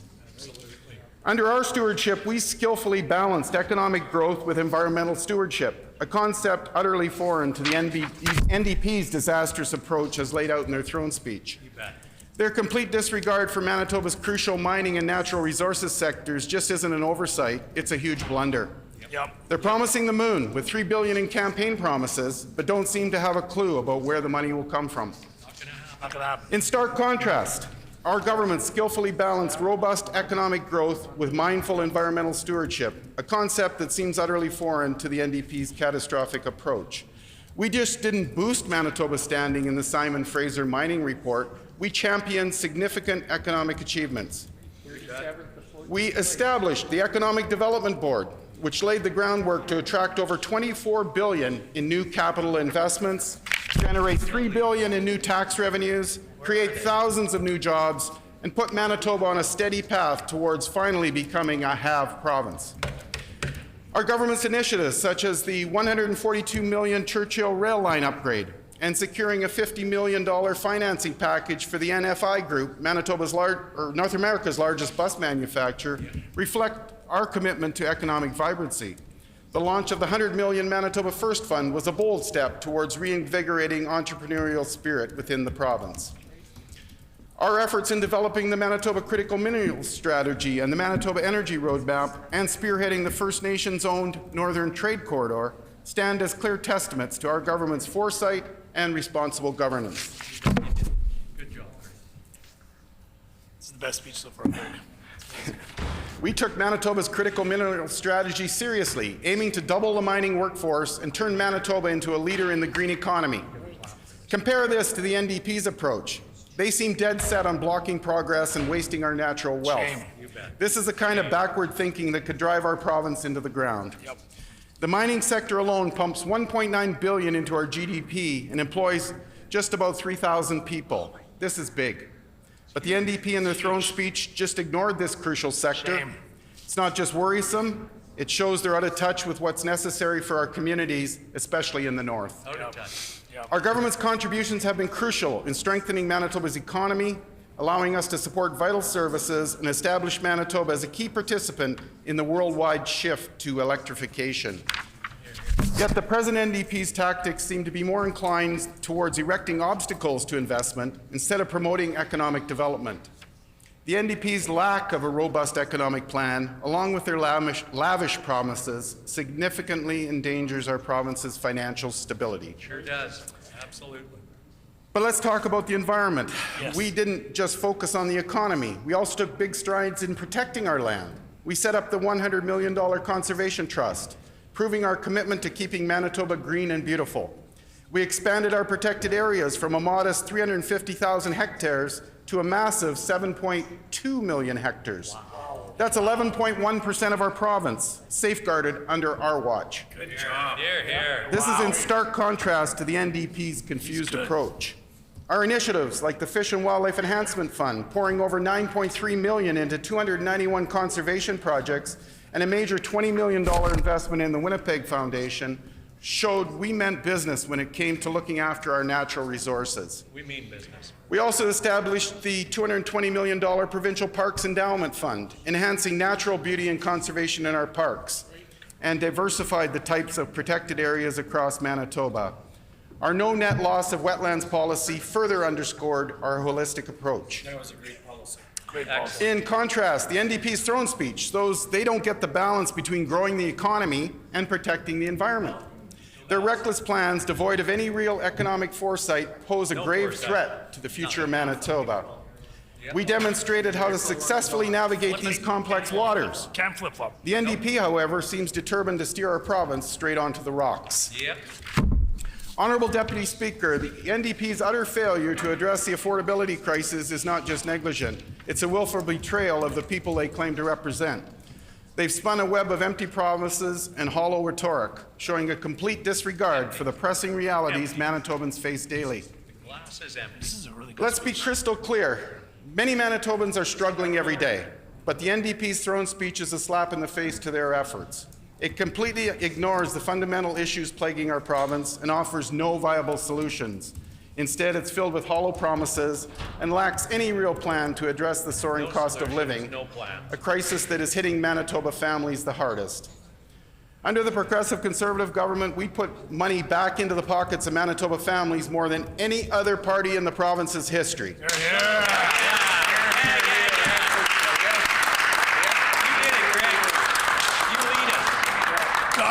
We delivered an astounding $1.8 billion in tax savings, averaging $5,500 per family. Wow. We slashed the PST to 7%, offering a much-needed respite to families burdened by the NDP's previous tax hikes. Well done. Our efforts took more than 75,000 low-income Manitobans off the tax roll. But what can we expect from the NDP now? Nothing. More financial burdens, more struggles for the average Manitoban. Higher PST. Our government cleaned up the colossal mess they left behind, only to watch in dismay as this new NDP government embarks on a path of economic destruction, senselessly dismantling the foundations of progress we laid. Their abandonment of the Economic Development Board is a glaring example of their sheer ineptitude. While they mouth platitudes about job creation, their actions effectively slam the door shut on investment opportunities in Manitoba. Not a home. No. This isn't just poor governance, it's economic sabotage. They're sending a crystal clear message to investors. Manitoba under the NDP is a no-go zone for business, innovation, and growth. If there is any value from the previous NDP government, it's that it serves as a grim reminder of their financial recklessness. Billions in budget deficits, a shocking $23 billion increase in hydro debt, and their infamous PST hike to 8%. They greedily expanded the PST to essential goods and services, mercilessly taking money from Manitobans when they needed it most. Under their rule, Manitobans were hammered with $1 billion in new taxes. Their current throne speech suggests they're ready to repeat these disastrous policies, heedless of the financial strain they'll impose on our citizens. Well done. Yep. When we took the reins of government, we focused on fixing the NDP's catastrophic mess. We balanced the budget twice and achieved a $270 million surplus in the 22-23 fiscal year. You bet.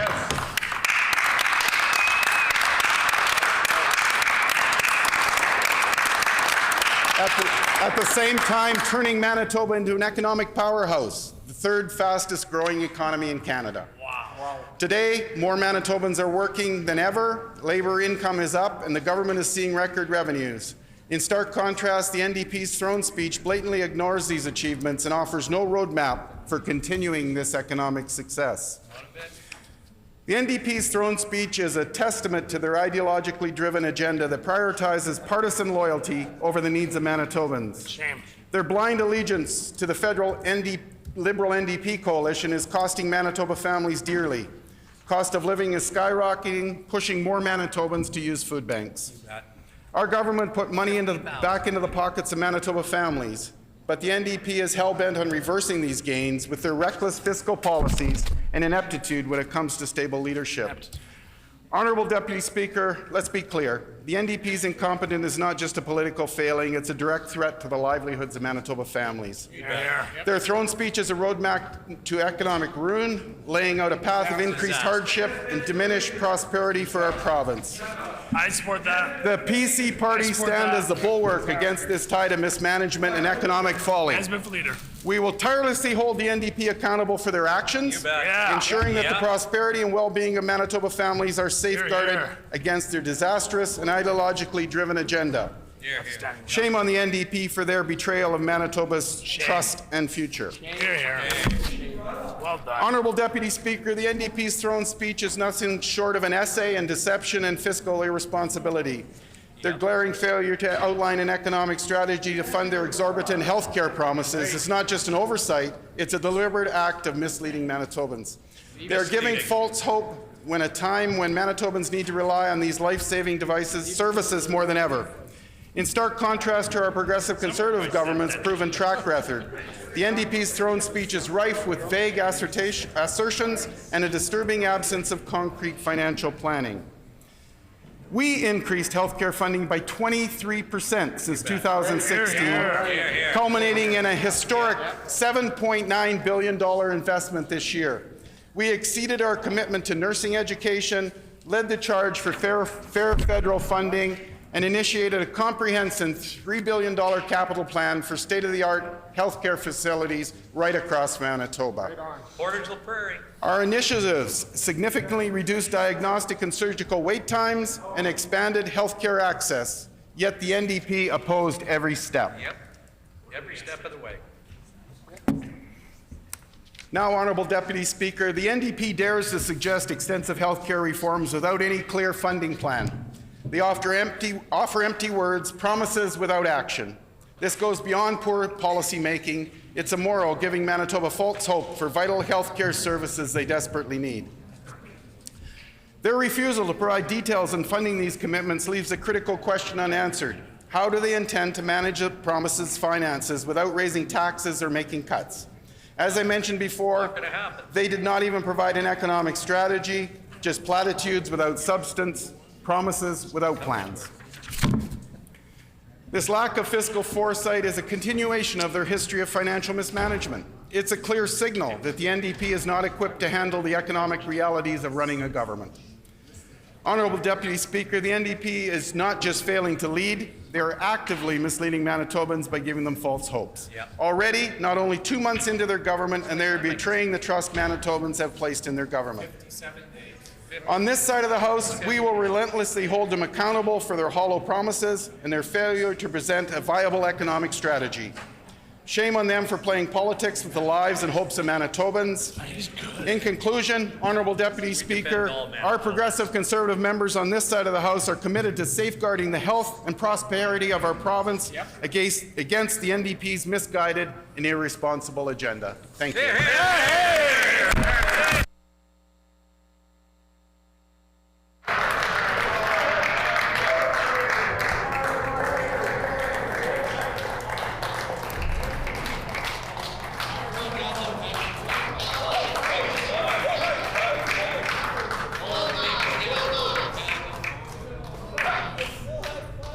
The honourable member for Kildonan River East.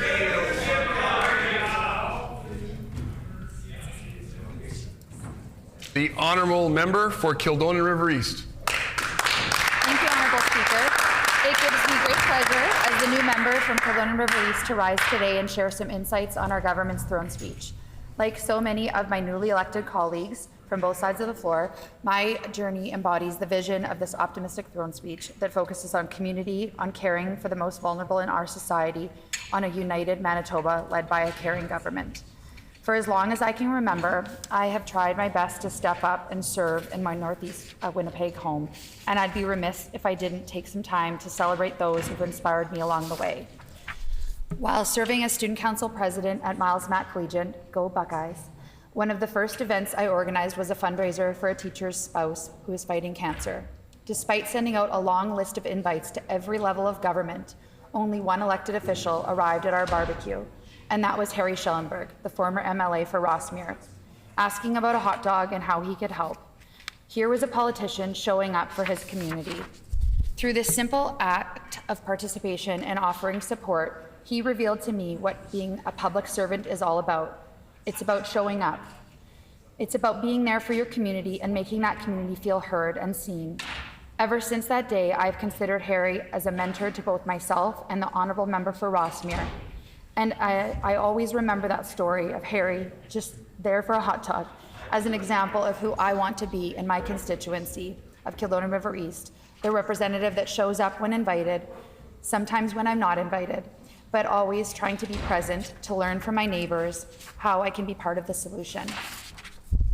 It is also so important that I take a few minutes to recognize the strong feminist role models in my life that broke down barriers in the 1980s, who I'll always look up to. My Aunt Ginny worked in this very building after years as a teacher and experienced a very different world for women in politics than the one we all strive for today. And all members, men and women on both sides of the House, must work to ensure we never return to. My Aunt Susan was one of the first women judges appointed in Manitoba. Those who go first are incredibly brave, but they also endure the most. We stand here now because of those who have gone before us and their immense sacrifices that they made. Finally, when I think of feminist role models who have shaped my political outlook, I think of my mom.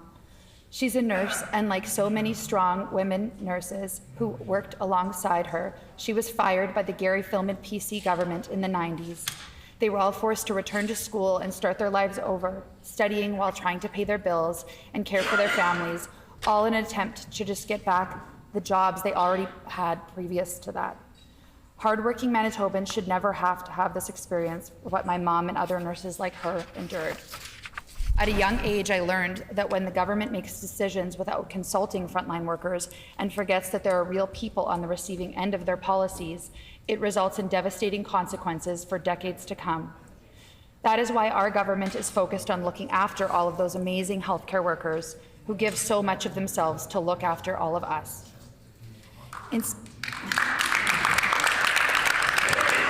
Inspired by women in my family and intrigued by the polite, approachable manner of Harry Schellenberg, another watershed moment was for me when I went to Parliament Hill as a young person. I went with the Encounters with Canada program, and I met a member of Parliament and other politicians, and it dawned on me they weren't infallible individuals, they were an elite group of prestigious untouchables, they were just real people, and any real person could serve their community as long as they showed up and as long as they cared for their neighbors, as long as they genuinely wanted to do good for others. This is what I want to do.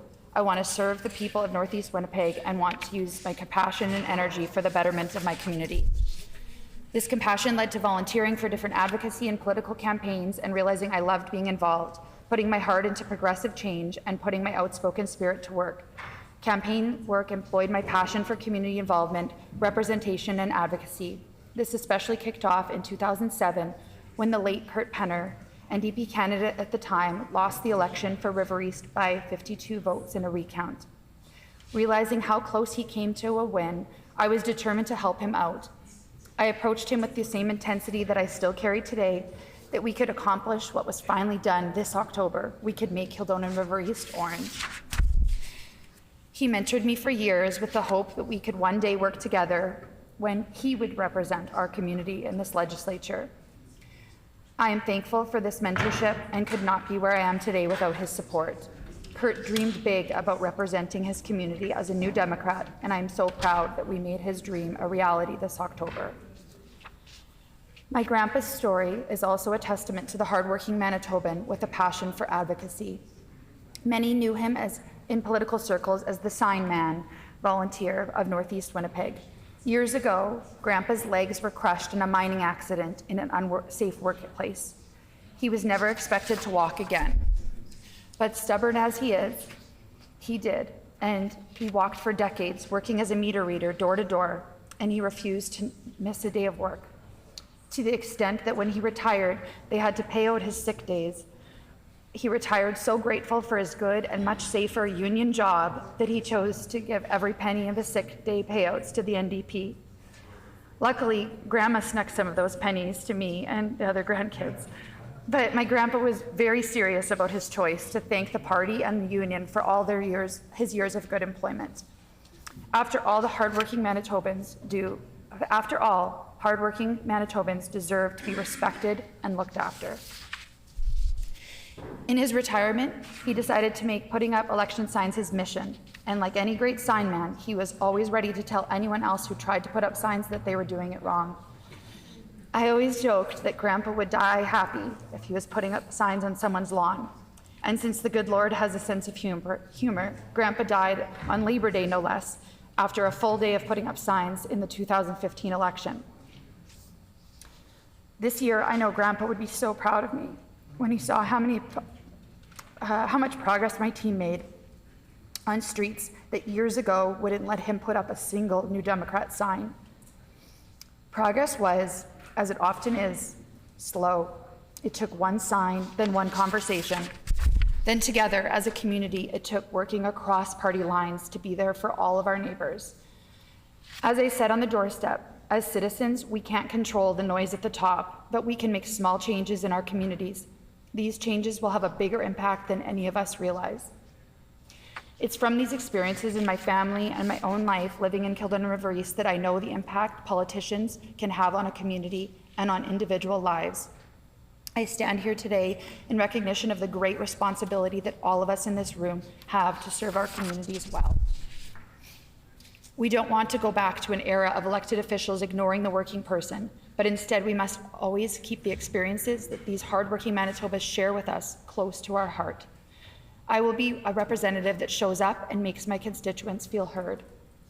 And I feel so blessed because Kildonan River East is a beautiful community to represent. It's a place of friendship, volunteerism, and mutual care, and I feel so ready for this role, particularly because I've lived in this area my whole life. It's my home, and I care deeply for it. I know how beautiful this community is and how it shows up for one another. A true testament to our community is the development of Red River Community Center. What started out as a tiny flooded rink on the back of a grass and gravel field with only a few $1,000s in the bank has become a central hub in Kildonan River East. Initially, the center asked all levels of government for funding, and they were told that they had to match whatever money that they came up with.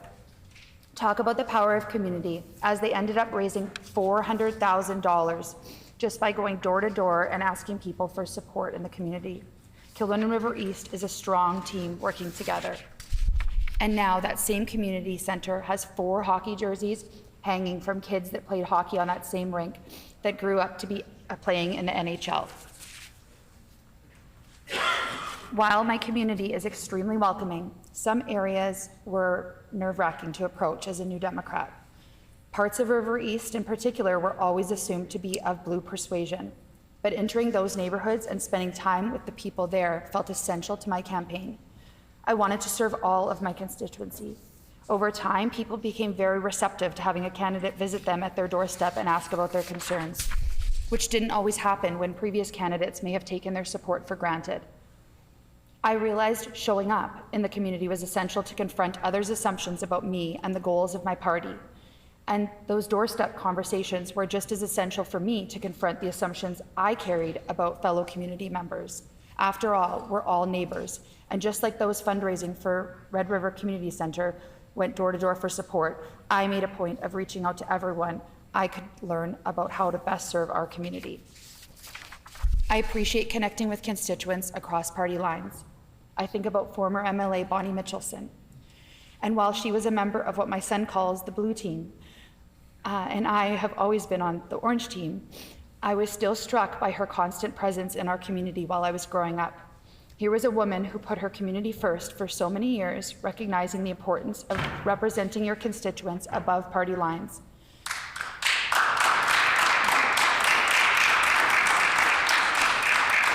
There's a certain presence in our constituency that became clear to me. Regardless of the party, our constituents care deeply about the people around them. You cannot tell me when you first meet someone how they vote, but you can always tell how important their community is to them. Nothing excites me more about this role than helping those in the constituency of Kildonan River East, and I believe wholeheartedly that constituency work is nonpartisan work. This is a lesson that I will carry with me here in the legislature. I want to work with all people, just as our government wants to work with and for all Manitobans. Talking to as many constituents as possible in every corner of the constituency, the compassion of so many people was also clear, with so many people raising concerns that didn't directly affect them, but were close to their hearts. This commonly included the issue of homelessness and addiction. Over the years, the pandemic drew greater attention to a growing number of folks struggling with homelessness and addiction, and how that struggle has spread into every neighborhood in our province. There was one woman in particular whose story really impacted the way that I viewed these issues in our community. When I visited her door, she broke down, telling me about her daughter who struggles with addiction. Her daughter's struggle and the distress that caused on her family were the reason she was supporting me, with the hope that this new government would work for those struggling. It is so important that we recognize that folks everywhere struggle with addiction, and it affects people in every part of Winnipeg and all across Manitoba. We need to provide real solutions to help this woman's daughter and so many more people in our province. We need to tear down the barriers that make it difficult for people to find supports. Another common passion of constituents was the need for Manitoba to do better on reconciliation. It's important that we all take part in the effort to address the history of colonization in Manitoba and Canada. I am proud to stand as a member of one of the most diverse caucuses Canada has ever seen and take real steps towards reconciliation, steps that my children will be proud of and will come to see as normal, such as recognizing Louis Riel as our first premier and observing Orange Shirt Day each and every year going forward. I look forward to all the work that is being done and will get done for my community. It was made clear on the campaign trail that Kildonan River East constituents need better supports. This includes before and after school support, adding more daycare spaces. Working parents have been struggling with childcare, losing their income as a result of the limited support and being unable to find a daycare spot. We need to support parents who want to work so that our economy thrives. Parents need to know and be assured that their kids are safe and taken care of. We will bring in a real $10 a day daycare to make sure that much more is possible for working families. Much like our young people, some joys I've already experienced in this role as visiting so many schools. I care so deeply also about our amazing seniors. A quarter of Kildonan River East population are older adults. They especially need our support as we pick up the pieces from the previous government left in our healthcare system. Older adults deserve the right to receive care so that they can stay home and live independently for as long as they wish. For that to happen, it will be essential to provide older adults with home care and more affordable housing. That is why our government is committed to supporting older adults with a plan to fix healthcare and restore our once proud home care programming. It is an honor to represent the great people of Kildonan River East. I believe so strongly that as a local representative, I must be open and accountable to my constituents. That's why we've already found our office.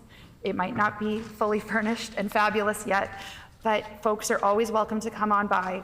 Along with my team, we are continuing to find creative ways to be accessible to our constituents, be that meeting at the local library or the good old-fashioned house calls and meeting at your kitchen table. I am committed to our government's goals to make positive changes in healthcare, seniors, and programming for youth and our most vulnerable citizens. I am proud to support our throne speech that outlines the goals of this government as they are the needs of my constituents. Thank you.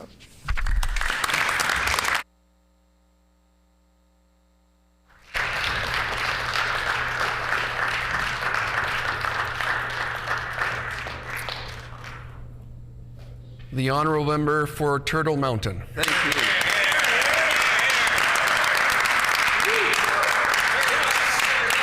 Well, thank you, Assistant Deputy Speaker, on your role that being the first question period. I know myself, I came, when we formed government, I was selected as the Deputy Speaker, and it's an honor to sit in that chair and to actually do your first question period, so congratulations. And again, not too many people in Manitoba have the opportunity to do that, so it's a privilege to be there and to work with great clerks like the new clerk that we have now, Rick, and Tim and Greg, and everybody that's part of the team. They're always very helpful when it comes to doing question period and doing even doing the estimates and everything. So this has been great to be part of that when we were in government, and the opportunity also to be a minister too, Minister of Transportation Infrastructure. But first, before I get into the throne speech here, I just want to congratulate all the new people that came here who were elected from both sides of the chamber, and I just want to congratulate all you, and of course all my colleagues and then the colleagues on the other side who came back of re-election.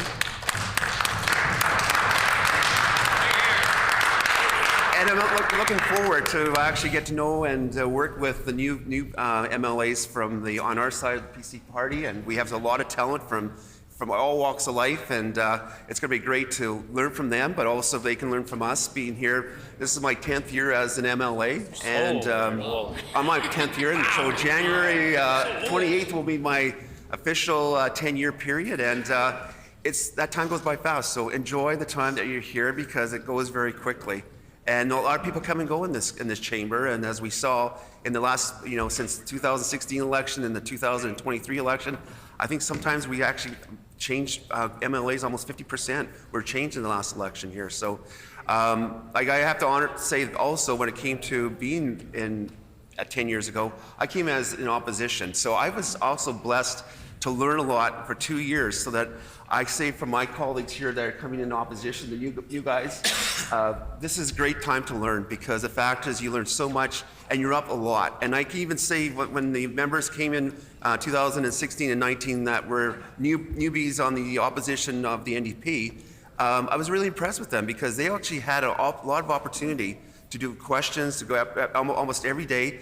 And I remember when I was in opposition, I was up probably 3, sometimes as many as 4 times a day, because the fact is you might have a grievance, you might have a private member statement, you might have a debate, and then also you might have private members business in the morning. So I see that's a great opportunity when it comes to being on the opposition side too. So there's some pluses, but also getting you ready for government in 4 years. 4 years. Yeah. So this is an opportunity to again to say, put some words on the record here.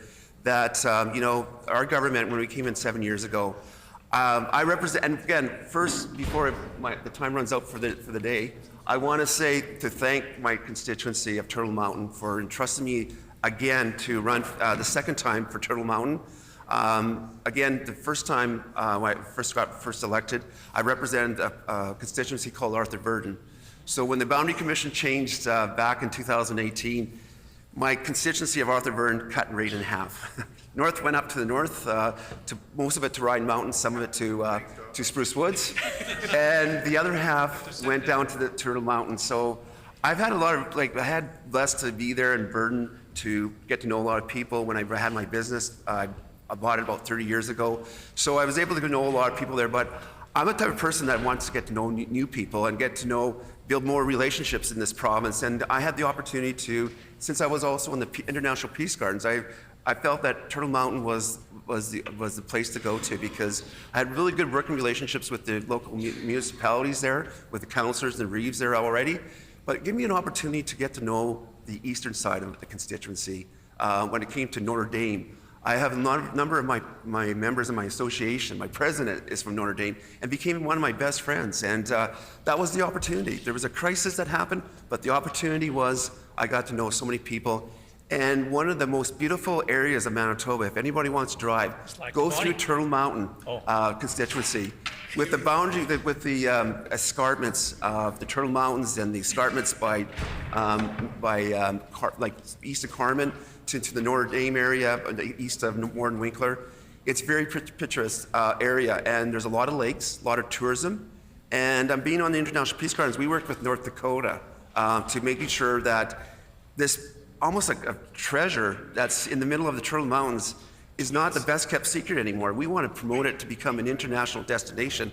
So we worked with North Dakota in the last 7 years to make sure that money was that we came together as the two nations to making sure that we make this an international destination. I know the governor of North Dakota is now running for president, and I know it's important. It was his passion. It was also the Premier of Manitoba, Brian Pallister, and also with our leader now. It was their vision too, also to make sure that the Peace Gardens becomes an international destination, because we have a strategy that we can see across this whole province to get more international people here to do some tourism here. So that's important that was a dedicated area that I wanted to make sure. Yeah, and so here, this was a chance to, what we did with North Dakota, and I'm hoping that the member for Brennan East now that he's in sports, culture, and heritage and tourism, that he makes sure that is in the West, man, it is a priority when it comes to continuing working with North Dakota to make sure that we have those great relationships with the Americans and with North Dakota, because at the same time, it works by having people reciprocate touring each other's border from each other's sides of the border. It gives an opportunity for economic development, and I want to make sure that I am going to be the voice for Turtle Mountain, making sure that the International Peace Gardens, Turtle Mountain is not forgotten, to make sure that not in the past when it came to the NDP government of the Selinger days, where if you weren't a constituency in the government, you were forgotten. I look at our highways. We contribute so much contribution to the oil and industry. Order. And revenue. Good job, Doyle. Order, please. When this matter is again before the House, the honourable member for Turtle Mountain will have 13 minutes and 13 minutes? 13 minutes remaining. The House is adjourned and stands adjourned until tomorrow, 1:30 p.m.